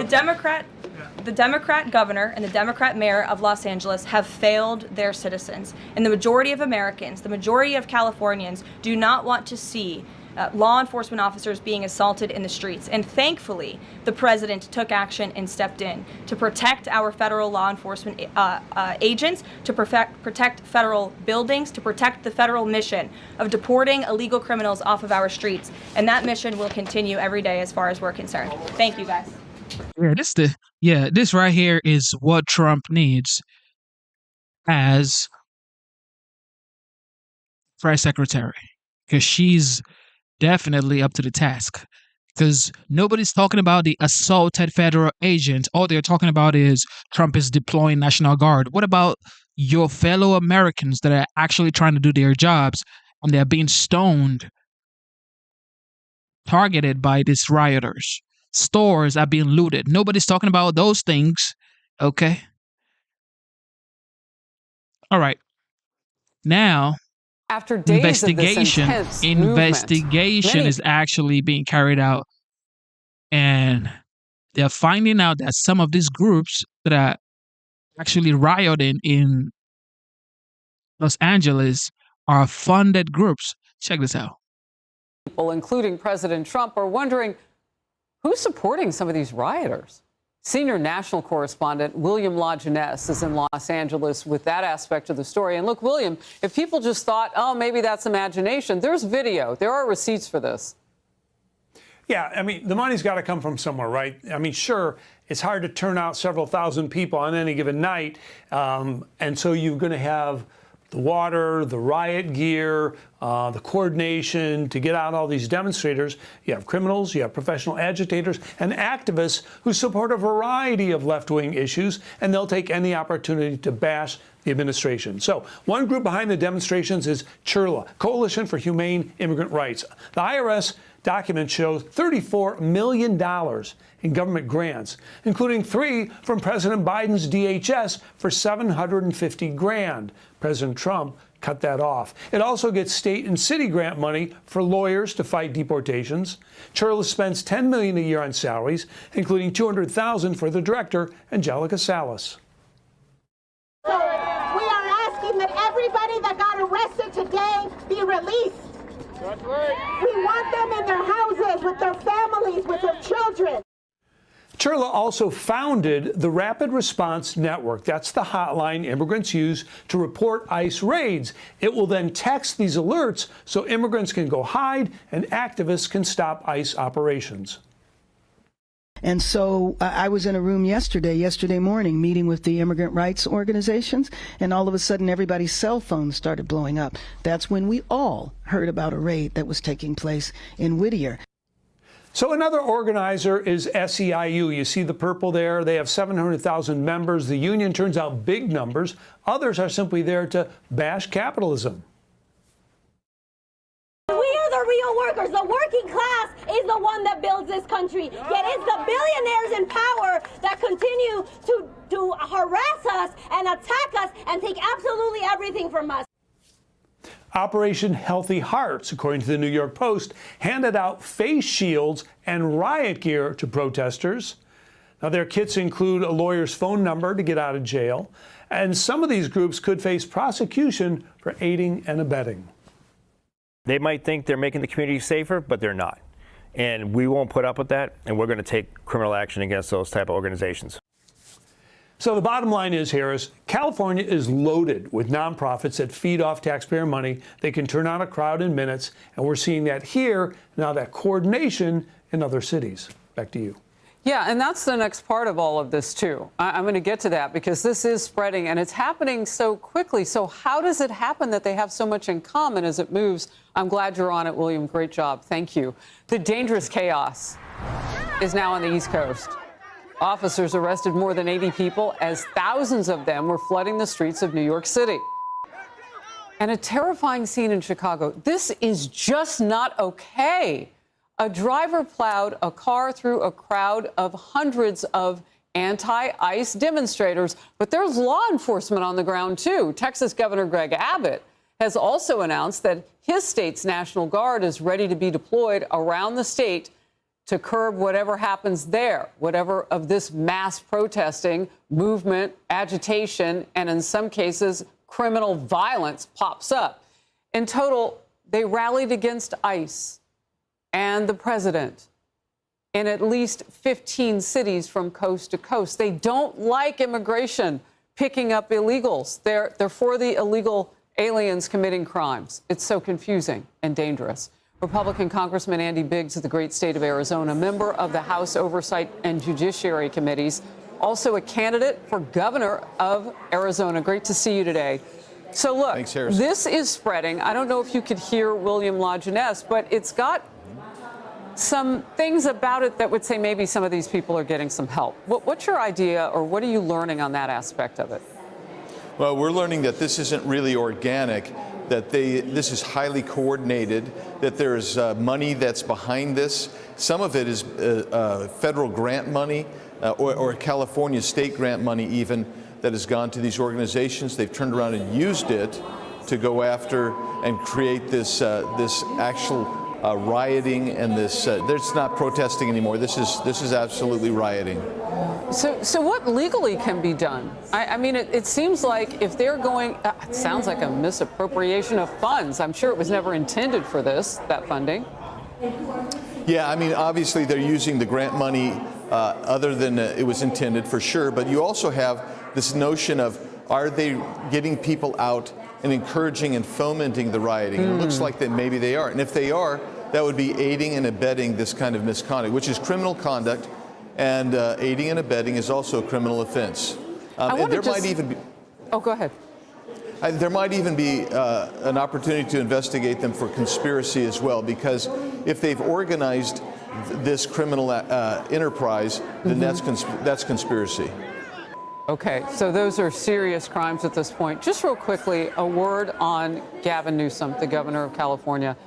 I mean, he is so hyper-focused on the president of the United States. He had a loss from this judge. What's your take on that situation, the rejection of, yeah, if the president wants to move in and do this, he'll make a ruling later this week, but he's not currently going to stop it? Yeah, I think that the president's on good legal footing for this. I think Gavin Newsom, when he stands up and says this is only the beginning, this is going to begin in California, he didn't mean it the way he said it, but he's right. This is spreading. The rioting is spreading, and it is becoming a national issue. So the need to actually step in, because people like Gavin Newsom are not taking the action. Karen Bass, the mayor of LA, is not taking the action to protect their citizenry. And by the way, we have federal assets and federal personnel that are being threatened and attacked that they are not protecting. So I think President Trump's right to protect them. Well, and look, you have the top-ranking member in the House for Democrats, Hakeem Jeffries, saying, oh, well, let's have their identities. Why are they wearing masks? You know, let's know who all of the ICE agents and the law enforcement, endangering their lives. We already know they've been targeted. Yeah, that's an incredibly reckless approach by the minority leader here. But just take a look at it. What do you see on the other side? You see the rioters, the people who are assaulting these officers. They always put on masks for anonymity. And the reason that our guys have to wear masks is because they're being doxxed, they're being attacked, their families are being threatened. Yes, for Hakeem to stand up and say that, incredibly dangerous, incredibly reckless. Yeah, I mean, rocks, and we've seen cement bricks thrown at vehicles and all the like. So good to have you today. Thank you very much. Oh, my goodness. Can we just support federal agents rioting, in doing our their flags jobs? are burning. Just support federal agents, ladies and gentlemen. And Democrats are struggling to pick a side. Yesterday, they said it was the Mexican-American War all over again, and they wanted us to give California back. Now they say it's the Civil War. I remember a few stand-ups ago when I talked about what terrorism looks like. This is it. There should be no question to what our country would look like had the Confederacy won. We're seeing it on full display. The Civil War started when Democrats resisted federal law and attacked federal troops. Isn't that how the LA riots started? I guess Democrats are going back to their roots. And they're looking for a general. Gavin Newsom's hopping on his high horse and leading the charge. California may be first, but it clearly will not end here. Other states are next. Democracy is next. Democracy is under assault before our eyes. This moment we have feared has arrived. Hiding in a bunker, releasing pre-recorded videos, saying democracy's under assault. Who does that remind me of? The big guy. Gavin's just emasculated because Trump reached into his state and ordered his guard to protect the people he couldn't or wouldn't. ICE raids are democracy. That's what the country voted for. Trump's ambassador to Hollywood has had enough of the hair grease. You're a fool blaming Trump. What are you doing for this destruction of these animals destroying Los Angeles? Are you there talking calmly with them, you fool? They would burn you down like they're burning the cars and the American flag with no regard for humanity. This is not about Trump. This is about protecting the people from these animals and criminals trying to destroy us. And our police force, are they supposed to stand there, let rocks hit them and kill them? Who's going to save them? You? You're a disgrace. You're nothing but a lying dog for the hopes of becoming the president one day. Gavin whining about democracy is exactly what got Democrats shellacked last year. The dictator hoax didn't fly. What did? Sovereignty. Democrats think they lost because of trans. They really lost because of Biden migrants. The LA riots have nothing to do with Donald Trump. He lives in D.C. He didn't melt Waymos and loot sushi joints. Illegals are firebombing the LA freeway, and Democrats are calling Trump the terrorist.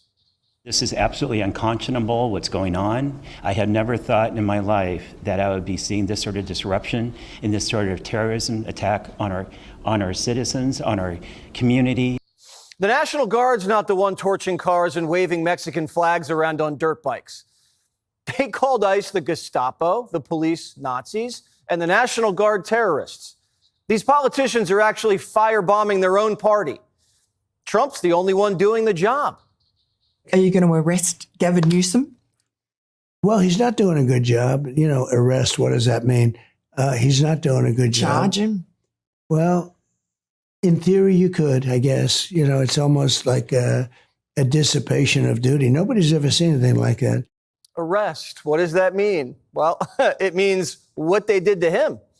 Trump's not going to give Gavin a mugshot. It would make him the nominee. And Republicans would rather run against AOC. Democrats are letting their cities burn, and they're suing the guy trying to stop it. Gavin thinks if his city burns, he just keeps blaming Trump and his numbers are going to go up.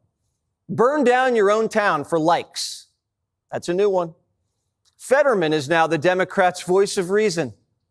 We should have learned the lesson back in 2020. Absolutely, there was righteous outrage over what happened to George Floyd, but that never means that you can support or be quiet if there's destruction or rioting and destroying and looting. Trump learned his lesson from 2020. He's not going to wait for Democrat governors to stop riots. He's going to put them down, this time before Americans die. What we have is a situation in Los Angeles that was caused by gross incompetence. They didn't have the police to handle it. The police were asking us to come in. They were very late. We had to go in to save a lot of ICE officers, as you know, who were held up. They were holed up in a building, and they were being attacked. And the military went in. The National Guard went in and got them. The police weren't able, unfortunately, to move fast enough, but we moved fast enough. And while we were there, we stayed there, and we stopped tremendous destruction and death. Maxine Waters, no relation, is telling the National Guard to shoot her in the face. Even CNN was like, seriously? What are you going to do? You going to shoot some kid who's afraid of you and run? You going to shoot an elected official? If you shoot me, you better shoot straight. You then also urge guardsmen not to shoot people. Is yelling at them to shoot straight if they're going to shoot you the right way to show that concern? Well, you know, I don't know, but what I was really trying to do was to get, the attention to the seriousness of what was going on. Maxine Waters just admitted she's doing this all for attention. You're not supposed to say that, Ms. Waters. And the riots have gotten plenty of attention because they're riots. We're all paying attention. And while she has our attention, what's her position on the border or on crime or deportations? CNN doesn't even ask her. Everyone's looking on their phones all day and sees LA up in smoke. MSNBC says it's a cheap fake. The facts are that Los Angeles is calming down, that there are no riots in the streets. The tale of two cities is being told by the media. It's we know this. We're in this business. But the impact of pictures that people see on their TV tell a story that's not really accurate. I mean, the flames, the cars being burned, the police being thrown, concrete blocks at the police. That's been taken care of by the Los Angeles Police Department. He said there's no riots, and then he listed everything you do in a riot. But he says it's over. But how is it over if we're covering it now for 6 nights? It went from peaceful to mostly peaceful to a riot to no more riot because the LAPD put it down. But didn't they have a lot of help from the National Guard? Yeah, they did. The View says there was never any violence. I spoke to about 5 people that live in LA, that work in LA, and they said that these protests were very, very orderly. They weren't violent, and they occurred in about a 4-block radius. Sunny's sources say there was no violence. Oh, my God. Do her sources have TVs? Late Night says it's the same thing that happens when the Lakers win. There's no riot outside. We have more so-called unrest here when one of our teams wins a championship. But that's not what you're seeing on TV. Someone sets a fire in a garbage can, 12 camera crews go running toward it. Since when does a mayor issue a citywide curfew because someone set a fire in a garbage can? Mayor Baz says her city isn't on fire, but the only way to stop the fire is for ICE to leave. I think that the idea that what is going on here is chaos and we need federal intervention is just not accurate. It doesn't paint an accurate picture of what's going on here at all. And really what is going to help would be an end to the raids. For a city not to know when, where, how, or why raids take place, you can imagine that the entire population of immigrants is very unsettling. So the city doesn't know when raids take place because they're a sanctuary city and you won't cooperate. Now, if ICE gives you a heads up, the riots would be bigger. They all say we should only deport criminals, but then they won't let us. When illegals get arrested, we ask LA to hold them in jail and then they release them. Imagine how easy it would be if ICE could just walk into the LA County Jail, pick up the bad hombres and fly them home. LA is asking for cooperation and they're the ones not cooperating. Tampon said he didn't want the guard to come into Minneapolis after George Floyd, and in 7 days, the city was burnt to a crisp. Millions of dollars in damage, and citizens dead. Bass was going to pull a tampon and let it burn. And now she wants taxpayers to bail her out. We are 1 year away from the World Cup. This is about beautifying our city and bringing our city together. And so I am calling on business leaders, community leaders, faith leaders to come together downtown in the next few days to talk about how we are going to clean up the city. Whoa. If there's no chaos, what do you need to clean up? Does the entire city of LA usually come clean up after the Lakers win a championship? No. Karen Bass shouldn't have given her cops stand-down orders. Then Trump wouldn't have had to call in the Guard. And if Trump calling in the National Guard is what causes riots, how are they rioting in Seattle and New York? The Guard isn't even there. But he will call them in if he has to. Most of the country approves. Trump's up 20 points on his Guard move. Look at that. Trump's going to protect cities like women, whether they like it or not. What's the Democrat solution besides burn, baby, burn? Give 20 million illegal citizenship? That's what they want, but most of them are just afraid to say it. Stephen A. smells a red wave. The next things Republicans are going to say is, they're for lawlessness, right? They're going to show these images. They're going to say they're for lawlessness. Folks are going to buy it hook, line, and sinker. And their issues of safety is going to usurp any other concerns they have. I'm talking about the voters. And before you know it, Dems are going to lose the midterms. They're not going to regain any seats in the House or the Senate. And Trump will be able to operate with relative impunity to 2028. He's already dismantling the entire liberal system. The riots that started in L.A. now spreading nationwide to other U.S. cities, Seattle, Chicago, Denver, and right here in New York City, which saw protesters blocking traffic, and this woman who was just trying to get to work. I have a kid. If I don't and these people are having their children taken and their parents. What about my kids? I take their job. Then what happens to my kids? I can't help it. But you can if you could just move out the way. You're not going to. How is this a peaceful protest if there's nothing to do? How do y'all as white people feel about stopping a black woman from going to work? Oh, no, not work.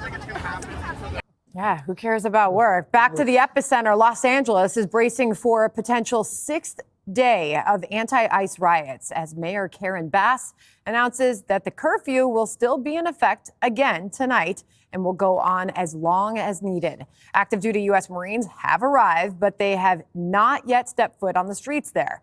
California Governor Gavin Newsom holding a televised address and ripped President Trump's decision to send military forces to L.A. This brazen abuse of power by a sitting president inflamed a combustible situation, putting our people, our officers, and even our National Guard at risk. That's when the downward spiral began. He chose theatrics over public safety. Trump is pulling a military dragnet all across Los Angeles. Democracy is under assault before our eyes. This moment we have feared has arrived. He's taking a wrecking ball to our founding fathers' historic project. And this as President Trump is still toying with the idea of arresting Gavin Newsom. Are you going to arrest Gavin Newsom? Well, he's not doing a good job. You know, arrest, what does that mean? He's not doing a good job. Charge him? Well, in theory, you could, I guess. You know, it's almost like a dissipation of duty. Nobody's ever seen anything like that. All right, so Paul, do you think an arrest should be made of the governor of California? It's imminent. It's imminent. You know, it's what he wants, obviously. You know, I mean, Newsom would love that. That's why he's saying, bring it on, bring it on, bring it on. You know, but the thing to me is, why is he so outraged? What is it that is so upsetting to Gavin Newsom? Because if you think about it, the National Guard and the Marines, Marines aren't even on the ground yet. National Guard, they're standing around in front of federal courthouses to make sure that they don't get burnt down like what we saw in Portland in 2020. What is it that's so offensive to him? What's so offensive is the fact that Trump had to come in and clean up his mess. I want to close the loop on something real quick. You know, there are all of this argument about how this is unconstitutional. We've never seen anything like it. It's the most outrageous thing a president's ever done. 1963, Brown versus Board of Education. When JFK wanted to desegregate the schools, George Wallace, governor of Alabama, wouldn't let him. Stood in front of the door, in the schoolhouse doorway to block black students from coming into class. So what did JFK do? Federalized and operationalized the National Guard. He sent them in. Wallace got out of the way, and the rest is history. The point is, it's been done before. It's done when you need to do it. And this idea, you could almost articulate that this is, in a way, a preservation of the Union, because California seems to have decided that they're a sovereign nation, that arrest warrants from a federal judge don't apply. How dare you? You got to run them all through me. I'm Gavin Newsom. I'm the governor, and it's my country. You can't do it. No, it's not your country, pal. And so don't arrest him. It's what he wants, but keep doing what you're doing. Keep grabbing the worst of the worst. Got it. Jessica, Gavin Newsom there in that interview said the downward spiral started in LA when the military arrived. Is that when it happened, or was it when protesters were hurling rocks at cops and Border Patrol? That was obviously bad, and Gavin Newsom has been clear every single time that he has spoken and every single time that Mayor Bass has spoken. They have said that violence will not be tolerated and protesters who are being violent will be prosecuted to the fullest extent of the law. They learned the lessons from 2020 and that summer, and they're being very clear about it. Gavin Newsom's point is a well-taken point, and Donald Trump need only listen to Donald Trump from 2020 to know that he is overstepping his authority. He sits down with George Stephanopoulos and says, I can't use the National Guard without the governor's permission. That's what Gavin Newsom is saying. Then also in 2020, when he's talking about invoking the Insurrection Act for Portland, he said there's no reason to do that. Now, those were arguably much bigger protests. There were many more problems in 2020 than there are right now. And the reason that we didn't need the National Guard, and we certainly didn't need the Marines, is that the LAPD itself said in a release that they didn't need any help, that they could contain it. And the reason that that's the case is this is on 0.02% of LA County. This is very small and isolated. And Donald Trump is doing what Donald Trump does best, and he's playing the same footage. He has that image, right, of that topless protester with the Mexican flag on top of a burning Waymo car, and it's terrible, and that guy should be prosecuted. You should not be able to do that. But that doesn't mean that in general, that's what's going on here. So Gavin Newsom is speaking for a majority of Americans. Right before we came on air, there was a new Quinnipiac poll that was released. So Donald Trump, -12 on approval in general, -11 on immigration, and -16 on deportations. He has taken his best issue and decimated it by making these deportations in a hasty way. It used to be go after the criminals. That's what we heard was going to happen. Now it's go to the nail salons, go to the job sites, go to birthday parties, go to immigration courts. There is now no right way to do it. There is no way to be part of the system, pay your taxes, make a better life for your family, and hopefully get citizenship. Stephen Miller is mad because they were deporting less people on a daily basis than Joe Biden was. So he went and he said, go to 7-Eleven and you go to Home Depot. And now Americans and illegals who, yes, they're here illegally, are living in fear of what the government is trying to do.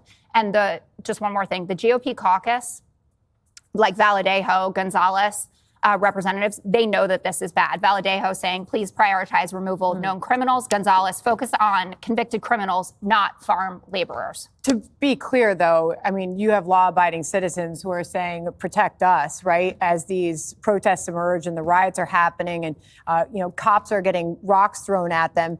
Caroline Leavitt at the White House press briefing today said, if we thought that the police, if the policies would change so that they're not kneecapped to be able to protect the law-abiding citizens, the military wouldn't have been needed. But Jesse, I want to bring you in here. Is the president handling this in the right way? Do you think, looking back, he would have changed anything about what he has done so far? The police were not fine, Jessica. They said they were outgunned and they needed a lot of help. There's millions of dollars in damage. A lot of businesses got ransacked. Don't try to minimize it. And illegals should be a little scared. They broke into the country. A lot of them have committed crimes. I'd like them to be a little fearful, Jessica. And you know what would make it a lot easier to just target the criminals? If you guys would respect the ICE detainers. We could just go right to the prisons and then take them home. We wouldn't have to go through all these neighborhoods and do it willy-nilly. Maybe we could cooperate a little bit better. But the truth is this, and you're right, Paul. Gavin Newsom's emasculated. Trump reached into his state, took his guard, and used it to protect the people that Gavin either couldn't or wouldn't do. So he's calling him a strong man. I think that's a compliment for Donald Trump. I hear strong man. The guy's in a bunker like Biden with a pre-recorded video. Oh, this is an attack on democracy. They're really going to go with the dictator hoax? That whole attack on democracy thing, that message lost. It lost in a landslide. Attacking democracy is not enforcing the law. All they're doing here is enforcing the law. And they can't even get their story straight. All right, first there was no riot. Then there was a riot. Then it was peaceful. Then it was mostly peaceful. Then Trump provoked the violence. Now, how does Trump provoke violence if he lives in Washington?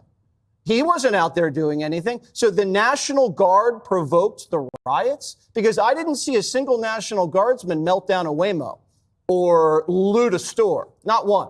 This is a 60-40 issue. And that's according to Insider Advantage, who nailed the last election. Gavin thinks it's good politics to let your own city burn down. That's good politics. Maybe the crazy base on the left thinks it's good because they love to see the country burn, but it's not good. These illegals, Jessica, think they're living in Mexico. They're waving the Mexican flag. They don't like America. They love living in L.A., because LA is great. It's nicer than Mexico, and you get free housing, free healthcare, free food. They don't even lay a finger on you. That's the problem here. They think they own the country, they don't respect the laws, and they don't respect the law enforcement. I think Trump should go harder. He needs to break the back of this ICE resistance and make sure everybody understands that this thing's not going to slow down. You can't be held hostage in your own country by foreigners, because that's what this is. It's an extortion attempt. Every time you try to enforce the law, we're going to burn stuff. That's not how it works. They need to clean this up before the World Cup and before the Olympics, because Trump wants to light the torch. He wants to be the one to hold the torch and light it. And if there's riots going on, because you know there will be, it's not going to look good. Well, the eyes of the world are on us. Fast forward to tonight, Brian, this could be a sixth night of riots. So we know the curfew is in effect. The mayor's got that in effect as long as it is needed. Do you expect this to continue? Yeah, I do. 27 were arrested on Saturday, 40 on Sunday, 100 on Monday, 225 yesterday. So it's only getting worse. And when you talk about if the police chief needs help, you know, politically, they say they're acting on their own, but the mayor gives them the orders. Right. And the police chief on Sunday night, he kind of goes, yeah, I did need some backup. So they were overwhelmed. And here's the other thing that I find just almost like almost sacrilege in the law enforcement community. 55 minutes. Between 35 and 55 minutes for help while ICE says we're overwhelmed and the numbers are high. Trump says, I'm never going to put up with that again. I'm going to do what I can do. And I'm going to put into action the National Guard. Here's why he's already been successful.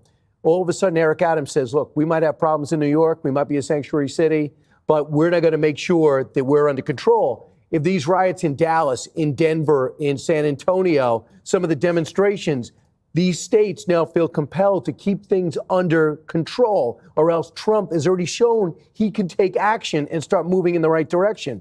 So there are criminals being picked up. The problem was there's a lot in Los Angeles and in Denver is because they allowed the illegal immigrants to take over their cities, to take over their social programs. So now as the pressure heats up, they speak out. But most Americans who vote are going, I'm not fighting for these guys. I need to get to work. I'm not fighting. You cut me off at the 101 freeway at 4 o'clock in the afternoon while I'm trying to get home after working 9 hours a day, and you want to win me over to your cause?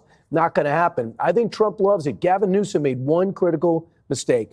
He spent the longest time thinking that center left will be his future. When he cut that tape, he now says, I will be the voice, the inverse of Donald Trump. If he thinks that's going to get him the nomination, that's a huge leap, and it's going against what he thought prior. And that's when he had the podcast. He was interviewing Steve Bannon and Newt Gingrich and others to say, hey, and Charlie Kirk, I'm being reasonable here. Maybe there is another way than the Democratic way that we've done with the pronouns and everything else. So I think he made a critical error, but he's dug in now. Speaking of Democrats, up next, the Democrat civil war erupts over the LA riots. John Fetterman. I'm telling y'all, man, it's over for the liberals. Over. Democrats are once With again this BS. blowing it on another 80-20 issue by sticking up for the rights of illegals to burn down the cities they invaded. Prosecutors announcing federal charges against 2 agitators. One of them is an illegal immigrant for allegedly throwing Molotov cocktails at police officers during the protests in LA. CNN's data guy delivering the bad news for the Democrats on how legal migrants side with Trump and the GOP big league. Look at that shift, a 40-point shift to the right among immigrant voters. Republicans now lead on this issue by 8 points over Democrats, more so than any other group that I could find. The group of voters who became more hawkish on immigration were in fact immigrants themselves, immigrants who are registered to vote in this country. Right on cue, Senator John Fetterman, the lone voice of reason, telling his own party the basics. Don't burn stuff, don't loot, don't attack cops. But AOC's got her earmuffs on. You can't defend when people start setting things on fire or they start damaging buildings or going after members of law enforcement. That's not free speech. That is not peaceful protests. If Senator Fetterman or anybody else is concerned with law and order, we should be looking at one of the most law-breaking agencies and administrations that we've seen in the United States. As O'Brien, the Republican Party very united on the issue of mass deportations, but the Democrats fractured. Right now, you have Senator Fetterman basically standing alone as probably the only Democrat who's in office who says, I'm pretty sure we should be against looting and violence, and I don't think the National Guard is the problem. And AOC does what she always does. It's always ICE's issue.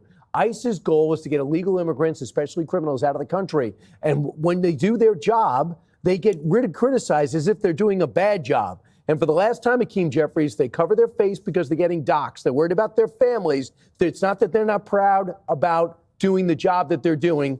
And you should be asking why the protesters cover their face. David Nations comes in, Washington Post, good guy, but not known as a big-time Trumper. These protesters are deliberately working to create visuals that will help Donald Trump.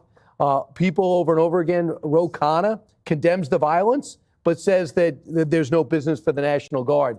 To me, this is an opportunity for those people like Rahm Emanuel, who says he wants to run center left, and logical Democrats to stand up and say, we got ourselves in a bad position here because we didn't control the riots early. We have to learn from this. America wants law and order. Rahm, I saw just recently, Sandra, kind of sided with Gavin. That's not good for him. Yeah. The Democrats have been on the wrong side of this issue, obviously, going back to the election. I remember election night, and the first emergence of a trend that we were seeing was the Hispanic voter bloc in this country. They spoke very loudly and very clearly about what they wanted to see happen with immigration in this country. Those that are here legally now and are U.S. citizens don't like what they see on the streets here. This isn't what they came here for. They came over in proper channels. They did what they had to do. They went through the process. They became legal American citizens who can vote. And they see this happening on the streets. And they said no to it. We saw that in the election. And now we see Democrats who didn't learn a lesson and now are still not listening to law-abiding citizens in this country who say they don't want to see this happening. I was digging up AOC's words on all of this, right? Because she's kind of throwing it back. You just heard her there. She's just throwing it back. Well, you should be looking at one of the most law-breaking agencies and administration we've seen in the U.S. Anybody who's looking at these videos doesn't think, oh, Trump did this, right? Nobody's looking at that and thinking that. And so it's just a matter of Democrats just not getting it. And I think that's what we continue to see, and we'll put them in trouble again for the midterms. How do you think your party's handling this, Jessica? 80% great, I think. I think it's important that everyone, maybe not AOC, but Gavin Newsom, Mayor Bass, who's in charge, is leading with, you can't be violent, and we're going to prosecute you if you are. That was the lesson of 2020, and it's an important one. And I hope by tomorrow there'll be a clip of Harry Enton saying what he tweeted before we came on here. This is definitely one of Trump's worst polls. Just horrible across the board. Net approval minus 16 points. Oof. Opposition to the big, beautiful bill. Just bad stuff all around. So this narrative that everything is going so well for Donald Trump is not backed up by the reality on the ground. The footage, it looks bad. I'd be scared to be in the middle of it 100%. But it doesn't mean that the American people, including Latinos, who, by the way, his approval has completely plummeted with, aren't seeing how mismanaged this immigration system is, the way that Trump and co are doing it. 63% say that illegals should get a court hearing before being deported. Cue Kilmar Abrego Garcia. 57% say that he's not being careful in carrying out deportations. 52% that he's going too far. And 58% oppose deporting people with no criminal records. And Brian said, well, this is what they were sent there to do. Get the people out with criminal records. 70% of people who have been taken into custody have not been convicted of anything. That is directly flying in opposition of what they said that they were going to do. 113 How are you? with criminal records. 113 over the last 2 days. But thousands have been deported. People are in foreign Just about gulags 3 without days in criminal Los records. Angeles. All right. Well, Jessica, Brian, when you you break know into the that- country, you're going to get kicked out. No, I'm you're sorry. not. That's Yeah, you the are. That's the American- rule. The Listen, if American you- public don't want it. Okay, well, the Who's American gonna do your public. manicure, Jesse? I don't get manicures. I don't think that's The true. I see your American- nails every day. I cut Who's them gonna very mow your- well. I mean, is that bad? You want me to come in here with fangs cuticle and work? what? You do that cuticle work yourself? Cuticle work. I have beautiful cuticles, and all I just use is one of these little scissors. I'm very dexterous. How do you know what a cuticle is? Brett asked me to ask you. A cuticle is the part of the nail Ask that Paul. meets the skin. Okay? I'm not a moron, Jessica, Well, despite what I sound like. If they want to change the immigration laws in this country, they can have Congress do that. Don't complain when they're just getting enforced. Yeah, of course. I mean, look, these are the duly appointed laws that we have. They haven't changed them. ICE is there to enforce them. That's kind of it. And what people don't realize with this stuff here, what's happened to the Democrats, is that, look, I've been out on this. In 2020, a lot of the same characters were throwing bricks at my people. There is an ecosystem that has grown up over the last 7-8 years, let's call it, right? Whereas in the past, maybe going back a little further, this sort of anarchist crew, they weren't that organized, they weren't that well funded, they weren't really that fully constituted. They've gotten their legs under them now. They're on the internet, they use the encrypted apps to talk to each other, they know where to get the money from the NGOs, and they sue. Everybody getting arrested here is going to sue against LA, and Bass will settle because she doesn't want the optic of going up against these people. So that money goes back into the coffers. It funds them next time. People always say, why do they always have these signs right away? How do they get them? Because they have the money. They just, bang them right out. I saw the difference myself, even between Occupy Wall Street into 2020. Tens of thousands of more people. And what people don't realize is how large it is. You've always had a somewhat radical left, a progressive left, an anarchist left, which is what these are. What's changed is the size and the organization and how they're funded. And it's money. a block that's not going away. It's going to be here probably for the rest of our lives. Something the Dems are going to have to deal with. Click here. Can you imagine? Can you imagine? that? Anti-immigration riots now have spread from coast to coast. Agitators, criminals as I call them, are violent and clashing with law enforcement in major United States cities. And right now, the National Guard is on the ground in Los Angeles while the chaos continues to unfold. So we've had 5 nights straight of this.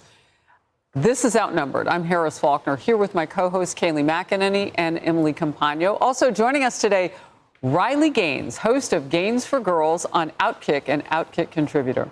And Charles Payne, host of Making Money on Fox Business. And he's happy because the Dow is up and he's making money. Good one, Charles.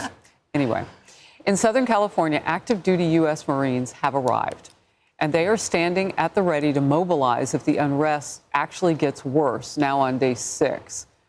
Over the past few days, anti-ICE rioters have attacked our law enforcement, destroyed some city streets, and set cars on fire. But instead of trying to restore law and order and put a stop to the madness in his city and his state, Governor Gavin Newsom is laser focused on fighting with President Trump. Donald Trump, without consulting California law enforcement leaders, commandeered 2,000 of our state's National Guard members to deploy on our streets illegally and for no reason. This brazen abuse of power by a sitting president inflamed a combustible situation, putting our people, our officers, and even our National Guard at risk. Trump is pulling a military dragnet all across Los Angeles, well beyond his stated intent to just go after violent and serious criminals. Democracy is next. Democracy is under assault before our eyes. This moment we have feared has arrived. He's taking a wrecking ball to our founding fathers' historic project. Wow, he does that deliberately. It's not even like he's confused. He had no words to say for the rioters. He didn't have a problem with them stepping on our democracy, actually. But now President Trump is defending his decision on sending troops to L.A., warning that he will not allow our nation to be taken over by violent rioters. I want to say a few words about the situation in Los Angeles, California. Have you heard of the place? Where I've deployed thousands of National Guard troops and hundreds of Marines to protect federal law enforcement from the attacks of a vicious and violent mob. Generations of Army heroes did not shed their blood on distant shores only to watch our country be destroyed by invasion and third world lawlessness here at home, like is happening in California. As Commander-in-Chief, I will not let that happen. These are animals, but they proudly carry the flags of other countries, but they don't carry the American flag. They only burn it. People that burn the American flag should go to jail for 1 year.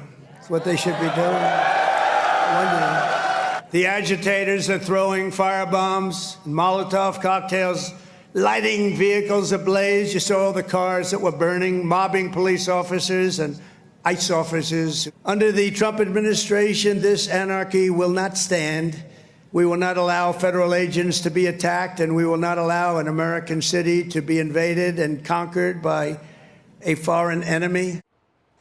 See, I think that's one of the reasons, Riley, that you're seeing his numbers tick up in approval, particularly on this issue of illegal immigration. He just calls things what they are. It's anarchy. That's it. Yeah, Donald Trump has this special ability to be authentic, to relate to everyday Americans, which is it's hard, right? He's a billionaire. It's not to be expected of Donald Trump, but he has such a unique way of doing that.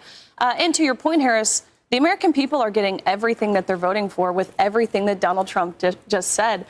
Cannot believe this has been happening for 5 days. Cannot believe we have an entire political party that is outwardly and publicly embracing it. And if they're not embracing it, they've been totally silent on the condemnation of it. And I cannot believe that Gavin Newsom is blaming Trump for this. Actually, really, I can believe it. Yeah, that's not surprising. He has taken, of all of the 80-20 issues, doesn't matter what it is, he has taken the unpopular side. In his lawsuit, actually, against the Trump administration, the DOJ surrounding the LA riots, one sneaky part he really snuck in there was surrounding the issue, actually, of men and women's sports. His lawsuit claims that by banning boys from girls' sports, this causes serious harm to transgender students. Again, all of that to say, totally out of touch with reality that everyday Americans face. And Donald Trump is on the key side of this issue, and we're getting what we voted for. You know what's fascinating to me, Charles, given what Riley has said about the politics that Gavin Newsom is playing, because I think that's what you're talking about, not a single Democrat who has spoken out about this issue and called him and others wrong. They'll say, oh, no, we can see that it's not all peaceful, that sort of thing. They're trying to find a message. He might run for president, likely will. If you even have any thoughts of running for president, Kamala Harris, you might want to call this guy wrong. And she's from that state, but instead you don't hear that. You hear TDS, Trump derangement. Fetterman is the only one out there, right? He seems to be the sane Democrat. And you know, to your point, he's taken these issues, and you mentioned it as well, that were big losers in 2020. He's trying to repackage them, bringing up the Constitution and the Founding Fathers and these kind of things, which they completely dissed last time. They said, well, maybe we can integrate them into our story. It'll work. Anarchism is the key here, right? I'm doing my entire e-block on my show today is on the history of anarchism because I don't think the average American understands how powerful of a movement this was. Right. President McKinley was assassinated. A bomb blew up in Wall Street that killed 38 people. This was a dividing line. When America decided to fight it, you know the key way we fought it? By the way, how did it get here? Immigration. The second wave of immigration, the Southern Europeans, particularly in Italy, had embraced this. They embraced anarchism. And unfortunately, they didn't fight back against it, and that led to Mussolini. We're fighting back against it because when Gavin Newsom talked about protecting the nation, this is what you do to protect the nation. You don't let it dissolve into anarchy or anarchism simply because you don't like who's on the other side because of your political ideology. Your first and foremost job as an elected representative is to protect the people, and Newsom is ignoring that. Yeah. Well, he's losing on the issue. He's also losing with this one judge, Emily. I mean, he got rejected. This whole idea of trying to stop Trump from coming in with. Now, they're going to make a different type of a ruling maybe later this week. Maybe the judge will let it sit. But he rejected the idea of a temporary restraining order. No, Trump can continue to do what he's doing until this judge makes the final call. I mean, and that's coming this week. Yeah, and just to be clear what that was, so it allowed time for the government and also the state to submit their briefs. So they're due by 2 p.m. today Eastern. The hearing will be tomorrow. So essentially it was allowing for time for them to argue the merits. So the immediacy, the urgency of an immediate stop, that was what was rejected on the part of the judge. And I talk about framing, or I think about framing for this. So Politico has all of a sudden decried Gavin Newsom as the emergence of the leader of the pack, of the anti-Trump resistance, with no talk whatsoever about the fact that he is presiding over an anarchist riot in LA, the dissolution of any type of law and order that was under his watch. They talk about mission creep, and they say this is exactly the heart of this lawsuit, that this is what we feared, they said. This is what Democrats feared about President Trump winning this election, which was the use of federal, military forces to augment immigration enforcement. But the reality is that the augmentation is because the ICE agents were getting attacked. The augmentation is because in the natural course of execution of duties, there was an all-out violent assault on the city streets, and that was in no way stymied by local and state authorities. So what else would be the catalyst? What else would be the case study for the use of federal guards? But, per Karen Bass, well, everything has largely dissipated down there in Los Angeles. But the reality is the community is there. It has not. And that is why we need to ensure the protection by the president of all of our citizens. Well, but it wasn't going in that route. I mean, we're not in day 2. We're in day 6, potentially. Yeah. I mean, we just saw night 5. So it wasn't anything that she did. They put in force that curfew. But it's everything that the president was doing before that got them to this point. Yeah, the president has had to step in because Gavin Newsom decided to derelict his duty. When I step back and I say, what are these protests about? We've seen the Palestinian flag, we've seen the Mexican flag, we've seen all sorts of different, denotations. This guy, he works for Barstool Sports, Jack Mack, CFP. He said this, and I think this is what it's about. I hate Trump so much, I'm going to loot my local sushi spot. That's it. I hate Trump, so it's time to loot my local sushi spot. That is what this is about. And Gavin Newsom has fully embraced this. And last night I'm watching Gavin Newsom do this 8-minute direct to cam, and the lines coming out of his mouth. The rule of law has increasingly given way to the rule of the Don. Democracy is under assault before our eyes. These sound like remarks that could have been lifted from Joe Biden's blood red MAGA speech back in 2022. Maybe sounds like they directly came from there. What happened, though, between 2022 and now? Donald Trump became more popular. CNN's Harry Enton put up a poll of immigrants who immigrated to the nation. They are citizens of our country. And he found that plus 32 in 2020, they supported Democrats on immigration. Now they support Republicans, plus 8. That is a 40-point swing. So why is Gavin Newsom doing this? Gavin Newsom's doing this because he's seen the data. He's seen the CNN poll that shows 57% of Democrats want you to resist Republicans, even if it means stopping the agenda. The 57%, that is the red, shiny apple of his eye. And he's a political animal. He's ready to grab that shiny red apple and devour it, even if it means devouring LA along with it. Oh, my goodness. And that poll, interestingly, because Mark Meadows and I were agreeing on this point last hour, that poll was taken before what we've seen in the last 5 nights. Exactly. I argue that it will even lean farther to the right from legal immigrants, because that's who was polled. I mean, they are going to lean even harder because they don't want this to go on either. You're destroying some of their businesses. No, they fled that nonsense. That's what they fled to get here in the first place. Hey, everyone. Exactly. No legal immigrant Fox wants News alert: this. Marines arriving in Los Angeles and joining the National Guard as anti-ICE protests continue for the 5th day, defying a curfew put in place by the mayor. Jonathan Hunt is live on the ground in L.A. with the latest for us. Jonathan? Ainsley, Lawrence, Brian, good morning to you. We are once again this morning outside the Metropolitan Detention Center, which has been ground zero for a lot of the protests and riots. And we want to give you a quick look at that. As you can see, National Guard troops are covering the entrance to the Metropolitan Detention Center. And as you look just behind them, you can see one of those white transport buses that have been used to bring in some of the arrested illegal immigrants into and out of this facility. And it was when one of those buses moved yesterday afternoon that the first clashes of the day really began. Police decided at that point, after having a couple of bottles thrown at officers who were escorting that bus, that they needed to push the protesters back. The protesters threw some fireworks at some point. They continued to throw bottles and rocks at the officers, so they pushed them back pretty strongly. There was once again just one more scene that really riled up the president, and he took again to X this morning to say that this is all the fault of California Governor Gavin Newsom. President Trump writing on Truth Social, the incompetent governor of California was unable to provide protection in a timely manner when our ICE officers, great patriots they are, were attacked by an out-of-control mob of agitators, troublemakers, and/or insurrectionists. Make America great again. Now, it's as a result of all of these riots that we've seen and the looting on top of that, that Mayor Karen Bass of LA introduced an 8 p.m. curfew last night. As that curfew began, hundreds of protesters once again tried to shut down the 101 freeway, which is the main artery running right through the heart of downtown Los Angeles. Police again moved in after the protesters cut through fences to get on to the 101. They started rounding them up. As we understand it, something like 67 arrests were made in all. And as all of this was unfolding last night, Governor Gavin Newsom decided to deliver his own address. It was very much in a presidential style, no doubt, with an eye to 2028. And Gavin Newsom once again took the Trump administration to task. Listen here. This administration is pushing mass deportations, indiscriminately targeting hardworking immigrant families, regardless of their roots or risk.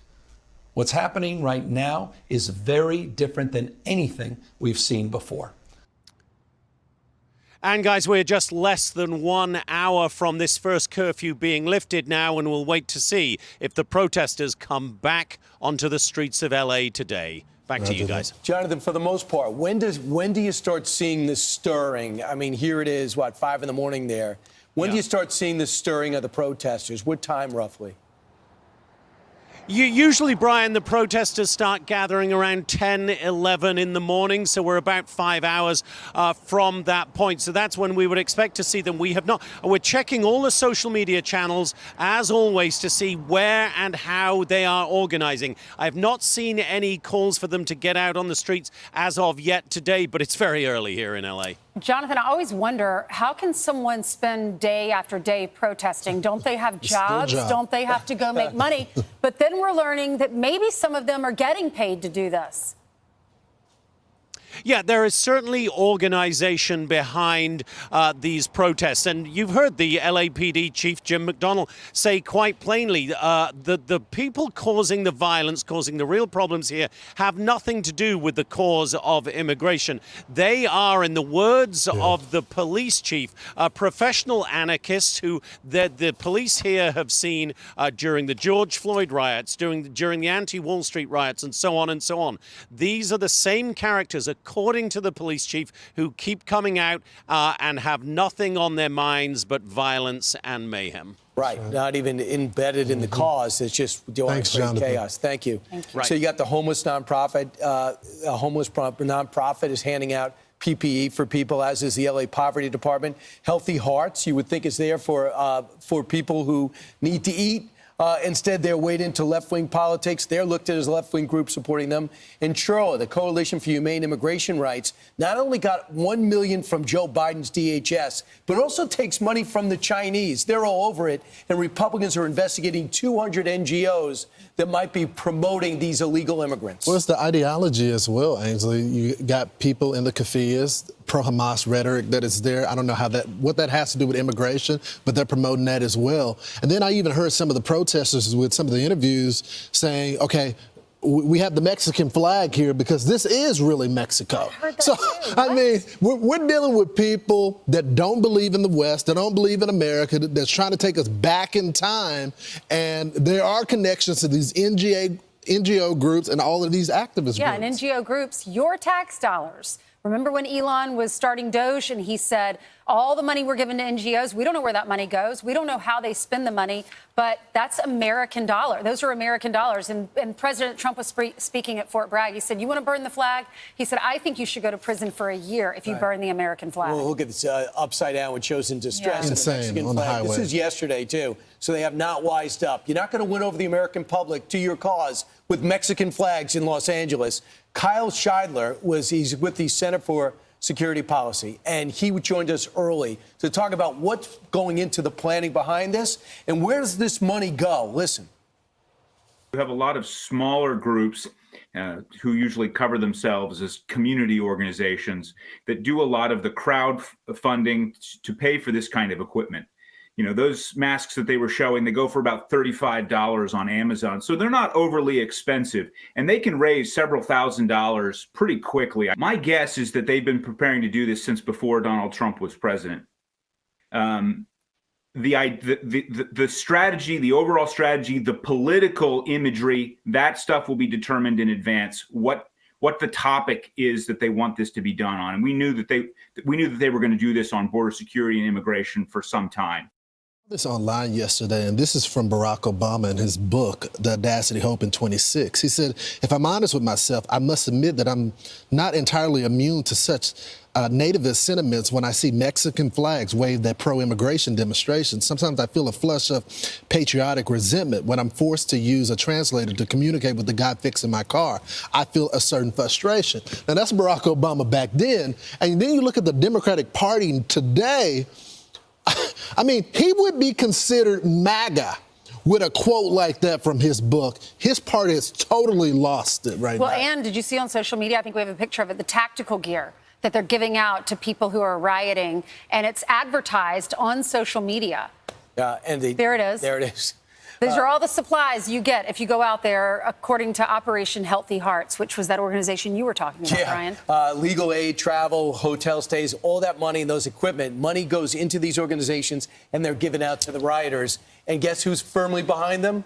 Gavin Newsom, who looks at Trump as the problem. Attorney General Pam Bondi is coming up in 10 minutes. Can't wait for that.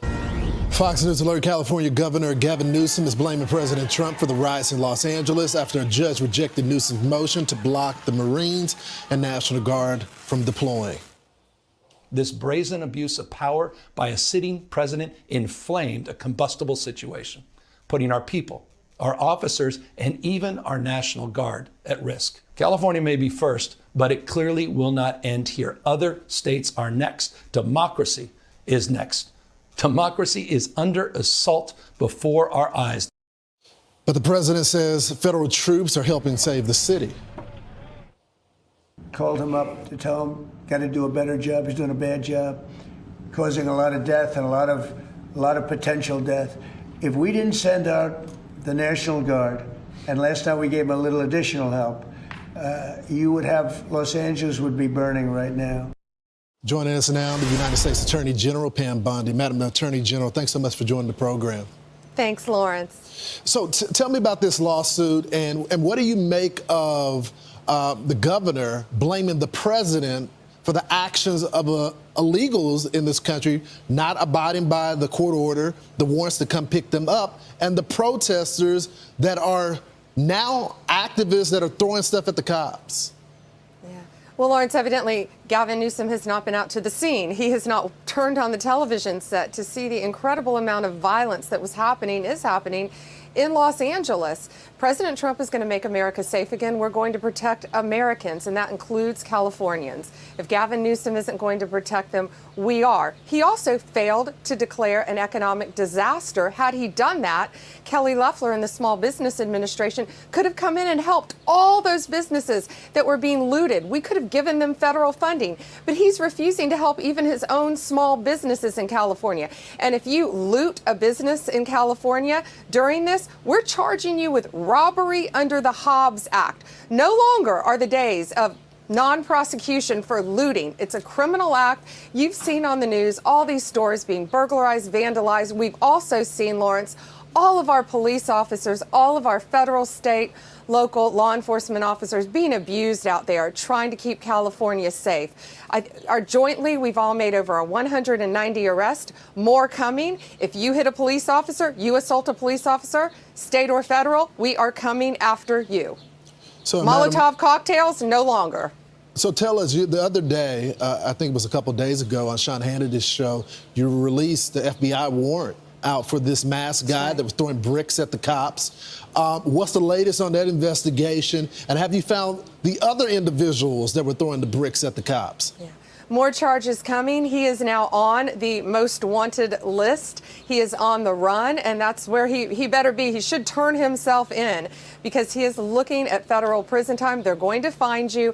He thought he could wear a mask and get away with this, but with our technology now and incredible law enforcement work with FBI, DEA, ATF, working with ICE, working with Homeland Security, we're coming after you. We're getting these videos. We're seeing what you're doing. We're finding you. This guy's face is all over the news now, and we are going to catch him. We're seeing a connection between these individuals on the street. You got the pro-Hamas crowd, you got the Greenies, you got the Occupy Wall Street people, and then you got these people that want to advocate for the illegals to stay in this country. I want to bring you to this DOJ case that you guys just opened against an Oakland coffee shop that were refusing service for Jewish customers. What's the latest on that? You know, Lawrence, we shouldn't live in the world in which we live, where you would name a coffee shop Jerusalem Coffee Shop, yet you would, when a Jewish person comes in there, they're mocked, they're told to leave, they're said horrible names to because they're wearing a Jewish hat or a Jewish star. We're not going to put up with that. Under Title II, they cannot do that in our country. Listen to what else they did. After the October 7th anniversary, that horrific day, the anniversary of October 7th, after that, they added new drinks to the menu. One was Sweet Sinwar, in honor, a tribute to the leader of Hamas who tortured Jews, who orchestrated the October 7th attacks. That's the world in which we're living, that they do a drink honoring him and can't do that. And so we've sued them. And we're going to stop this from happening. And anywhere in the country, if you do this, we're coming after you. Cannot do this. I mean, that's pretty egregious. I didn't know about the drink Yahya Sinwar, who orchestrated the mastermind. He met his piece when Israel took him out for the tragedy that he brought down on them. This is what their attorney is saying in response to this lawsuit. This is our view, is very much a political attack, and anti-Semitism, which is a very real problem in this country and in the world, is being distorted and weaponized. I mean, that reads like something straight out of Hamas's media organization that is trying to spin this. What's your response? Yeah, they are promoting the anti-Semitism, not only promoting it, encouraging it throughout our country. We will not stand for it. We will protect our Jewish citizens. We will fight for them. I was on the scene, Lawrence, of that horrific murder involving, of course, the young couple leaving the Jewish Museum. Then after that, of course, look what happened in Boulder, Colorado. It's escalating. These words encourage escalation, putting things on your menu that are so horrific, anti-Semitism, anti our Jewish population. We're not going to stand for it, and we're going to come after you. We're going to sue you, what we've done. So if you're doing this anywhere else in the country, you better stop, because we're going to find you. We're going to protect our Jewish community in this country. Madam Attorney General, I only got about 30 seconds left, but I got to ask you, in that case regarding California, I know it's going to be Judge Breyer's son that is adjudicating that. I know that there's been a lot of lawfare going on. Are you concerned about that, or do you respect the merits of the case are going to be adjudicated fairly? Oh, well, we respect it. We have arguments on Thursday morning, of course. This is, I assume you're talking about the Gavin Newsom lawsuit against us. I think it's our, Lawrence, I think it's our 270th lawsuit. Who's counting? Against the federal government since Donald Trump has been in office. But sure, we're prepared to defend it because we are prepared to protect our law enforcement officers out there, and we are entitled to do that under the law. And that's another reason, Lawrence, why one big beautiful bill needs to get passed, because we have no tax on overtime for law enforcement officers, and we will continue to protect our law enforcement. We need funding for law enforcement, and that's why it's so important also from a law enforcement perspective. It's a big issue. LA is dealing with a shortage of cops, so I'm sure they could use the money as well. Yes. Madam Attorney General, we thank you so much for all. I don't know why people don't support. Indeed, they are. Well, this is a Fox News alert. Charges being filed now against some Los Angeles ICE protesters in connection with the Molotov cocktail attacks. Let's listen in for a moment. Cocktails at police officers. Last Saturday, one defendant, Emiliano Galvez, hid behind a fence and threw the destructive device at a sheriff's deputy, then ran away. Deputies gave chase and arrested him. That's the video you actually see playing right there. The following day, a police officer apprehended the other defendant, Raky Quigui, after spotting him with a Molotov cocktail in his hand. Officers witnessed him throw the device in the air and then arrested him with a lighter in his right hand. I commend our prosecutors and our law enforcement partners for swiftly taking action against these individuals. Our community must be kept safe for peaceful protests and against thugs and criminals looking to start trouble.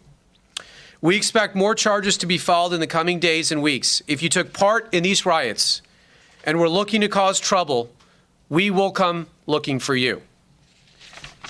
These defendants are charged with possession of an unregistered explosive device in violation of 26 United States Code Section 5861D. Possessing a Molotov cocktail or another destructive device is punishable by up to 10 years in federal prison. They are presumed innocent until proven guilty. I now introduce the Los Angeles Special Agent in charge of the ATF office here, Mr. Kenneth Cooper.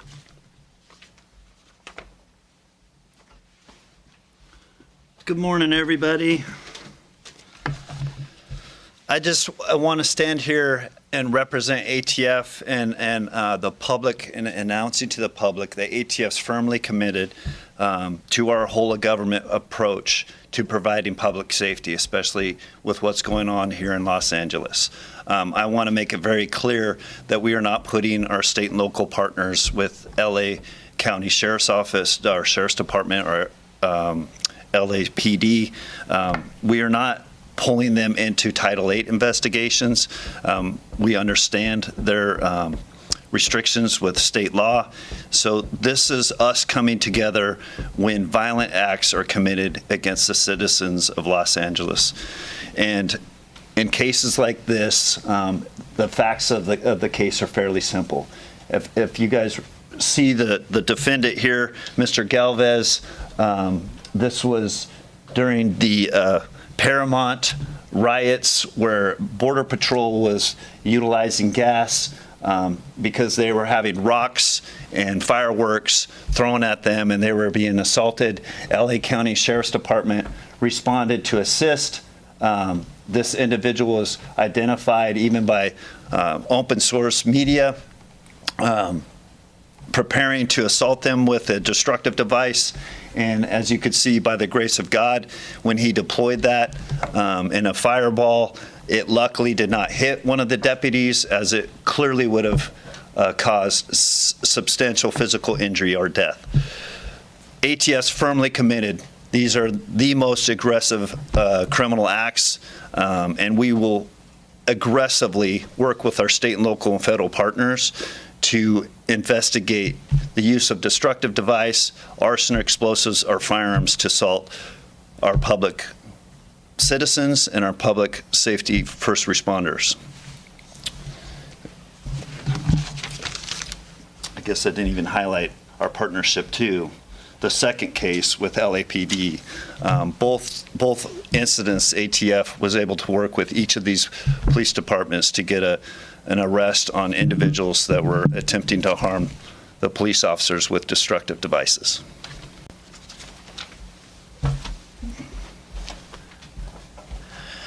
The Los Angeles Police Department appreciates the partnerships with both our federal, state, and local law enforcement agencies, especially during this time of unprecedented civil unrest.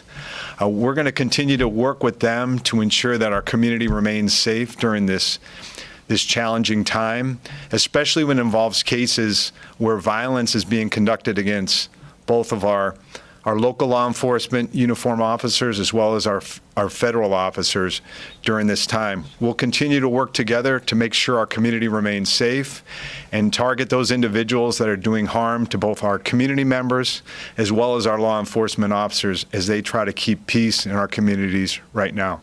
Thank you very much, and I'll introduce Commander Ruiz from Los Angeles County Sheriff's Department. Good morning, everyone. This is going to be brief. I just want to say thank you to our federal partners for working together with us and moving forward with these prosecutions. On behalf of the Los Angeles County Sheriff's Department and all of the local law enforcement agencies in LA County, thank you. If there's any questions, we could take a couple right now. Yes. How many people have been federally charged so far tied to the protest, and what's the importance of charging federally versus locally? We'll get you those hard numbers later. I know there was at least 9 people charged over the weekend. We've had more people charged this week for throwing rocks at officers. These 2 cases for throwing Molotov cocktails. We've had I think a couple others, but we can get you that full list. We might even do a bigger briefing tomorrow with all the federal agencies to go over that in more detail. Today we want to highlight these specific cases because we find this particular act of violence to be extremely dangerous. As you saw in Colorado, these Molotov cocktails have the ability to seriously harm or kill a person and a police officer that they were thrown at. So we want to highlight these 2 cases today, and we'll get you more numbers. The importance of charging people federally is for people to know that there's serious consequences for their behavior, for their conduct. You have the right to peacefully protest. No one's going to stop you. But as soon as you cross that line into violence, you're throwing stuff, you're throwing rocks, you're throwing bombs. That's unacceptable. It will not be tolerated, and we're going to come down with a really heavy hand. And this isn't state court. This is federal court. So you're going to go to federal prison, and you're going to go for many years. So the consequences in federal system are much greater usually than they are in the state system. That's the importance of it. Yes, sir. Can you talk about the process of catching these 2 individuals specifically? You put out a call to the media and the public to give tips. Was that something that helped in leading to their arrest, or was it intelligence from your police agencies? Do you want to do that? There's 2 separate cases, so let's take one at a time. We'll start with the LAPD case. Yeah. Good morning, sir. Specific to the Los Angeles Police Department case, we have a situation where our police officers are trying to keep the peace during a very difficult time on Sunday afternoon when the city was facing this unprecedented violence in many areas of the downtown area. In this particular case, we had a police officer who identified this person holding what he believed to be a Molotov cocktail, and fortunately was able to identify, and several officers were able to apprehend him safely without causing any harm to anyone, especially our police officers. And I just want to point out not only the keen observation skills of our police officers right now during a difficult time, but the courage they've had in trying to take these people into custody. Remember, all of our officers are working long hours right now, and they're tired, but they're still doing the best job possible to keep this community safe and protect our critical infrastructure. We want to cover the sheriff's case. So you've been watching as 2 individuals have been charged after throwing Molotov cocktails at police. One of those individuals is here legally from Mexico, In fact, has quite a history. The Anaheim Police Department arrested him for grand theft, and the Long Beach Police Department for a DUI. Shows up at the protest. He's been deported once and then throws a Molotov cocktail at police officers. Just noteworthy, Bill Melugin sent out that per multiple law enforcement, this is a separate incident. Sources to Fox News, LAPD has arrested 3 protesters who had guns at the protest yesterday. So they're on it. Law enforcement going after individuals, one of whom we know was deported here illegally and then targeted our police officers. We'll keep you updated. Hey everyone, I'm Emily Campagno.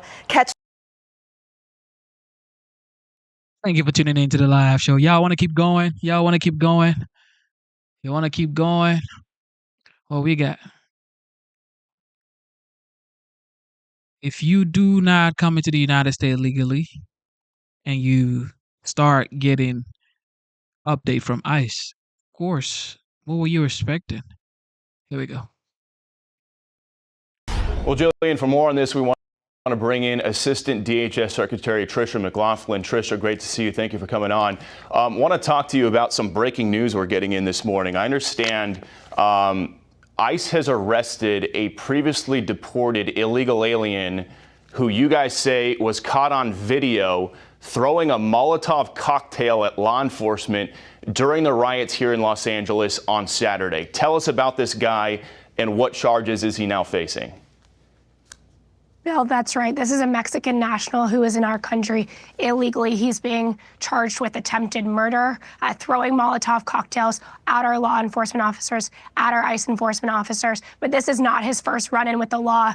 Just last year, he was charged with a DUI as well as grand larceny. This is the perfect example of people who should not be in this country. And as these politicians try so vehemently to demonize and vilify our ICE officers, they're on the streets putting their lives at risk every single day to get these criminal illegal aliens off of our streets and make sure that Los Angeles and other great cities in the United States are safe. Yeah, and we've seen all these foreign flags waving during these protests. So remarkable that an illegal alien previously deported now being charged with throwing a Molotov cocktail at law enforcement down there in Los Angeles. Also want to get your attention to some of what California Governor Gavin Newsom and LA Mayor Karen Bass, have been saying in recent days. They're saying the National Guard isn't necessary. They've been saying things are peaceful. Here's a little bit of what they've been saying. When Donald Trump sought blanket authority to commandeer the National Guard, he made that order apply to every state in this nation. This is about all of us. It clearly will not end here. Other states are next. Democracy is under assault before our eyes. I think that's a problem with the administration, because to come in such a massive way and to make the announcements that all of this was going to happen and then not communicated with the local jurisdiction as to when, what, how, why is really problematic.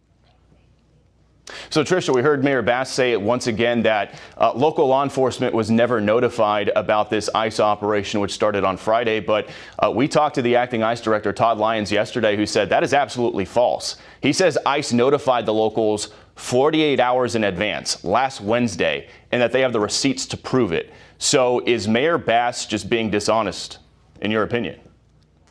She's absolutely being dishonest. Todd Lyons is right. We had the receipts to prove it. We notified local LAPD that these ICE operations were occurring at least 48 hours in advance. And the American people should know some of the individuals that we picked up on these ICE operations. Child rapists, child molesters, murderers, convicted arsonists, truly the worst of the worst on the streets. But my message to Mayor Bass and to Governor Newsom and these riders that they back is that ICE will not be deterred. We will not be intimidated by this rioter violence. We will keep going. We will only ramp up ICE operations, and we will continue to get these criminals off of our streets. Now, I do want to ask you about these photos that ICE posted yesterday. It shows ICE officers conducting an operation here in Los Angeles yesterday under the guard of the U.S. military. So the U.S. military essentially providing security for ICE. I've embedded with ICE a bunch of times, first time I've ever seen this.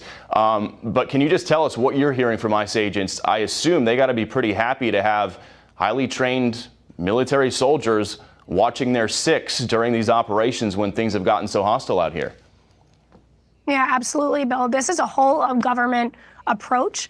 The National Guard, the Pentagon has been fantastic in giving our ICE operations the security and support that they need to continue to get the worst of the worst off of America's streets. And we'll continue to work together, well, whether it be in Los Angeles, New York, Chicago, anywhere that these riots may break out, we will continue our operations and we will not be deterred. So we've heard President Trump suggesting that he thinks some of these protesters might be being paid just based off how organized they are, all the matching signs, the different flags and everything. Does DHS have any kind of intelligence whatsoever to, have any evidence of that? Do you guys believe that these protesters are being paid by somebody and that these protests are completely organic?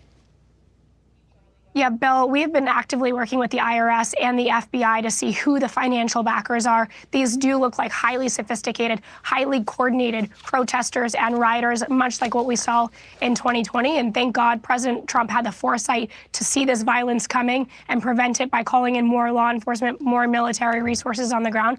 But I do want to say, Bill, Americans can be so proud of our law enforcement, our ICE operators, our National Guard, in the face of such hatred, in the face of them being pummeled by rocks, Molotov cocktails being thrown at them, being taunted, being so disrespected. They have stood with such dignity and patriotism, and they make America proud, and I'm so grateful to them, and every American should be. Yeah, and then when it comes to that Molotov cocktail throw, we understand the U.S. Attorney out here in Los Angeles is going to have a press conference later on this morning announcing those attempted murder charges. We'll keep an eye on that. Tricia McLaughlin, great to see you. Thanks for coming on this morning. Can you imagine?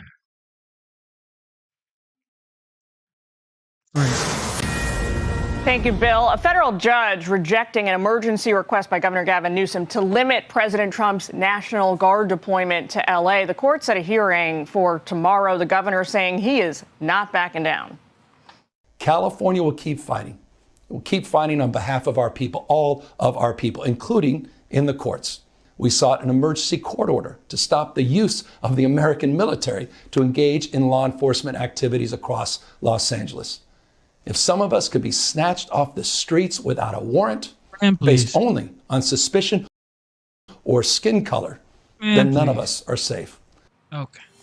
Let's bring in Fox News contributor Jonathan Turley ahead of this hearing tomorrow. Jonathan, which way do you think this thing's going to go? For now, the president has been vindicated. Is it going to change or is it going to stay the same?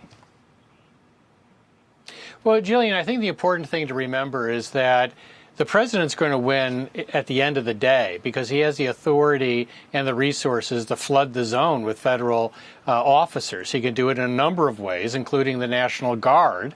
He can even use the Insurrection Act, which is many of these California Democrats seem to be pushing him towards, which I don't understand. There seems to be a perfectly valid reason for calming the streets and getting security. You have a sheriff who said he was overwhelmed. You have National Guard that have been called out in other areas of the United States to make sure that these riots do not get out of control. Now, at issue with what's called Title 10 is that it starts with a statement that the president has full authority to do this. And then it says the governor shall issue that order. And what the Trump administration is arguing is, look, that's a mandatory requirement. We can federalize the National Guard and you are to cooperate.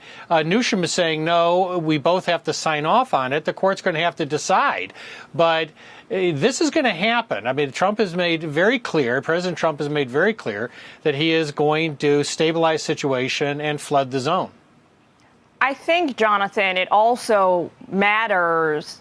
There's a legal distinction in terms of what these troops, what these boots on the ground are being deployed in order to do, right? Because right now you have people saying that the legal basis for sending in the National Guard and even the Marines that are going to be there imminently is to protect federal property, right? But then you have people muddying on the waters on both sides who are talking about how these people are being deployed to, quote unquote, put out the protests or quell the protests.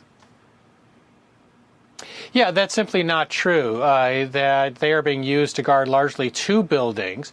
But also the rhetoric here, of course, is getting out of control. You had a Democratic member, I believe yesterday, who said, look, ICE has to simply retreat or these types of riots will continue. Well, that's not going to happen. It's not exactly a useful argument to say you have to stop enforcing federal immigration and then the riots will stop. It doesn't work that way. The federal government has a right to enforce federal immigration laws. They're going to do that. And the question is, will local officials cooperate, and also whether the governor will cooperate to try to stabilize this situation? But it's a non-starter for Democratic members to say retreat or else. Do you think that the governor's lawsuit right now is sincere? Meaning, do you think he has any guidance from his advisors that he could prevail, or is it more of a political showdown, a show of strength, countering the president? Well, in fairness to Newsom, there is an argument to be made here. It depends how you read Title X. But, there's a lot of confusion about what happened before that. President Trump just supplied records that he did in fact call Newsom. Newsom made it very clear on air that he was not going to approve the use of the National Guard.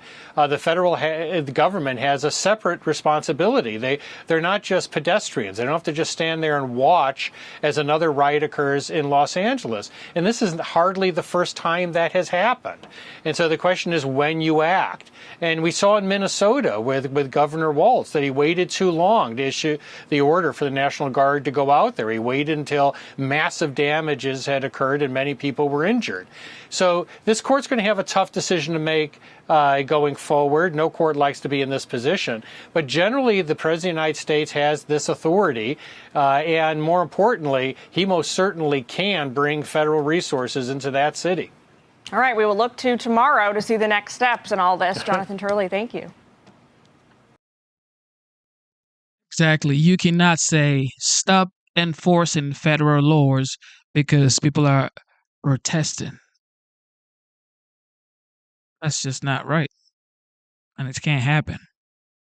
All right, Maxine Waters. All right, when Democrats aren't blaming President Trump for the anti-ICE chaos in America's cities, party leaders are trying to deny anything bad is even happening. Take a listen to Maxine Waters here. Nobody was shot. Nobody was killed. Get it in your head. Don't think that somehow, because they called out the National Guard, there was violence. There was no violence.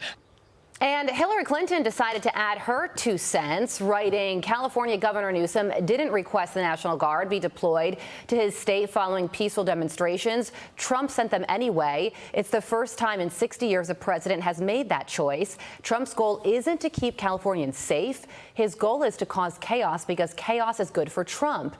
Hillary has since turned off the comments on that post, if that's an indication of how it was received. Yeah, they weren't very receptive to that point. Exactly. The people on the Twitters. Fox News contributor and senior writer for the Washington Examiner, Joe Concha, joins us now. Joe, are they out and out lying or something else at play? Is there a certain amount of violence, a certain level of violence that is acceptable, sort of like you're grading on the curve when it comes to their word, peaceful? The answer is both, Todd. Carly, thanks for having me. Yeah, it's yes, lying. It's the cheap fake videos of Joe Biden in 2024 that weren't cheap fakes at all over again, as we later found out after that debate and so on. So Democrats want us to believe that watching law enforcement being pelted by concrete, rocks, projectiles, fireworks, they want to say, all right, that's an acceptable level of violence, to your point, Todd. All of those businesses being ransacked and looted, ICE officers and their families being doxxed, that's apparently okay. That's the new normal. So it appears that everybody from Maxine Waters to Kamala Harris, Gavin Newsom, Karen Bass, Hillary Clinton, almost every Democrat not named John Fetterman, they want looting and rioting and lighting scores of cars on fire to be that acceptable new normal. And we're even hearing this analogy, you'll love this, Todd, particularly, from Democratic lawmakers on CNN and MSNBC, that this really is no different than a team winning a championship and celebrating in the streets. I mean, one ABC reporter said, quote, it's just a bunch of people having fun watching cars burn. So the media obviously is enabling this here. The difference here, and I'll leave this here, is that social media under Elon Musk, X particularly, is the great equalizer. Corporate media, legacy media can claim one thing and say, this really isn't bad, it's peaceful, don't believe your lying eyes. But then X, which infinitely more people go to for their news now. They have the videos, they have the proof, they have the mockery of these media people, of these Democrats. And that's why this isn't going to work the way it did in 2020, because X particularly is the great equalizer. Yeah, I don't think that football fans are breaking up cinder blocks and throwing them at federal agents and spray painting bleep ice on the side of buildings. So we heard from Maxine Waters, we heard from Hillary Clinton. Here are other Democrats and media pundits reacting to this as well. Watch. All right. Things are peaceful here in Los Angeles. I hope and pray that they stay that way. Saturday night in Paramount, they had this situation under control. Overnight, LAPD got that under control. He has no idea what to do with the sustained and growing and intractable and indomitable protest and opposition of the American people against him. Game over, big guy, you lose. And to add to that, Joe, here's a Washington Post headline quoting someone. He's waging a war on us. The headline continues to read, as Trump escalates, Angelenos defend their city. So do you think, Joe, that this would have an impact? This moment right now will have an impact in the midterm elections? I mean, maybe the only thing helping Democrats right now is that there was a lot of time between then and now. Yeah, I think the only party it helps and president it helps is President Trump, because all I've seen is his poll numbers continue to steadily climb up, where you have many polls showing him above 50% in approval right now. It's not going in the opposite direction. But I'll share with you one very telling poll here. It comes from Insider Advantage. They were the most accurate poll of the 2024 election, or at least in the top three. They're ranked A by 538. And it says, do you approve Trump's National Guard deployment? There's a poll that just was out late yesterday. 60% approve, 40% disapprove. That's a 20-point difference. So, yeah, people support this because, again, what is the underlining theme here? ICE is trying to arrest murderers, rapists, and child molesters. And if you're against that as a party and as a media, you're definitely on the wrong side of an issue. And this will be a campaign ad, to your point, Carly, in 2026. Before we let you go, I need a quick answer on this. Breaking news this morning, Elon Musk's apology. The founder of Doge sent out this early morning post saying, quote, I regret some of my posts about President Donald Trump last week. They went too far. Where does this all lead, Joe? And specifically, does it lead to Elon Musk at the big, beautiful bill signing ceremony in the Oval? Can you imagine?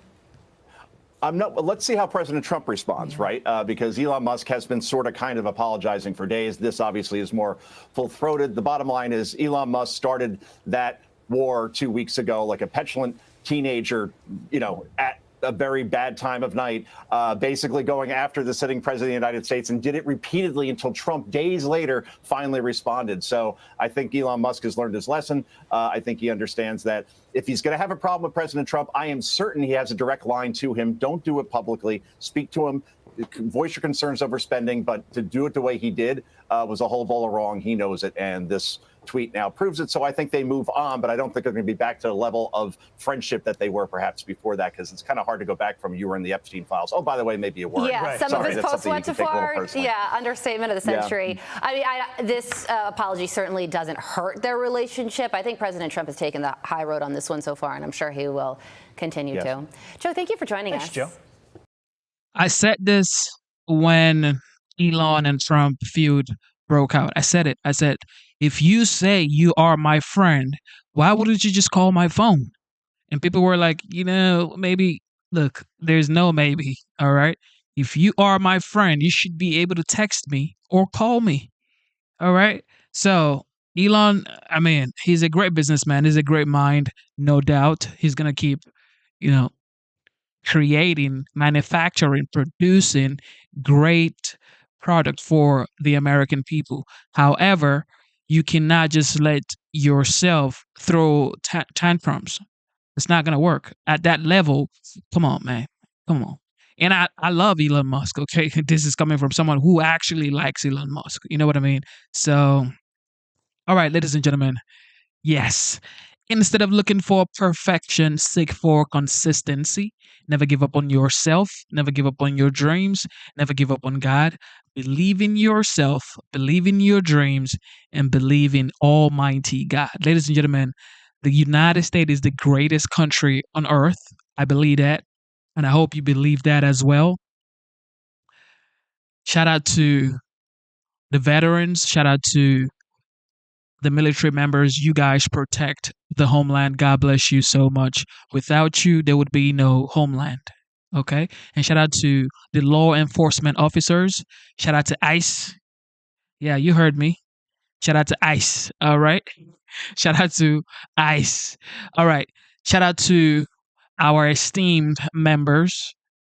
Shout out to our esteemed members. The GOAT Luke. God bless you, Dr. Luke. He was given that name by Dr. Jill. Okay, Dr. Jill Biden. All right. So shout out to Dr. Luke. Shout out to Ringmaster. Shout out to Sandra Logue. Shout out to Ellie. God bless y'all so much. Shout out to our esteemed members. God bless you guys. All right. Now to our courageous moderators. Okay. Our courageous moderators. The legendary C. Shelley. Thank you so much, C. Shelley. Thank you for being here. Thank you for taming the wolves, okay? Because I know it ain't easy, but you taming the wolves. God bless you, C. Shelley. Shout out to the Bucket Master. Bucket Master, ladies and gentlemen. He gives you bucket when you need your tears, your liberal tears in the bucket. That's Booski, baby. All right. Roto, actually, I'm about to block you. Now, with that being said, I love you guys so much. Thank you for being here. It is your boy, Genesis. Shout out to Jet as well. Shout out to Jet. Shout out to Jet, ladies and gentlemen. Shout out to everybody. Thank you for tuning in. You guys are awesome. Thank you so much. This is great country in spite of Trump and MAGA.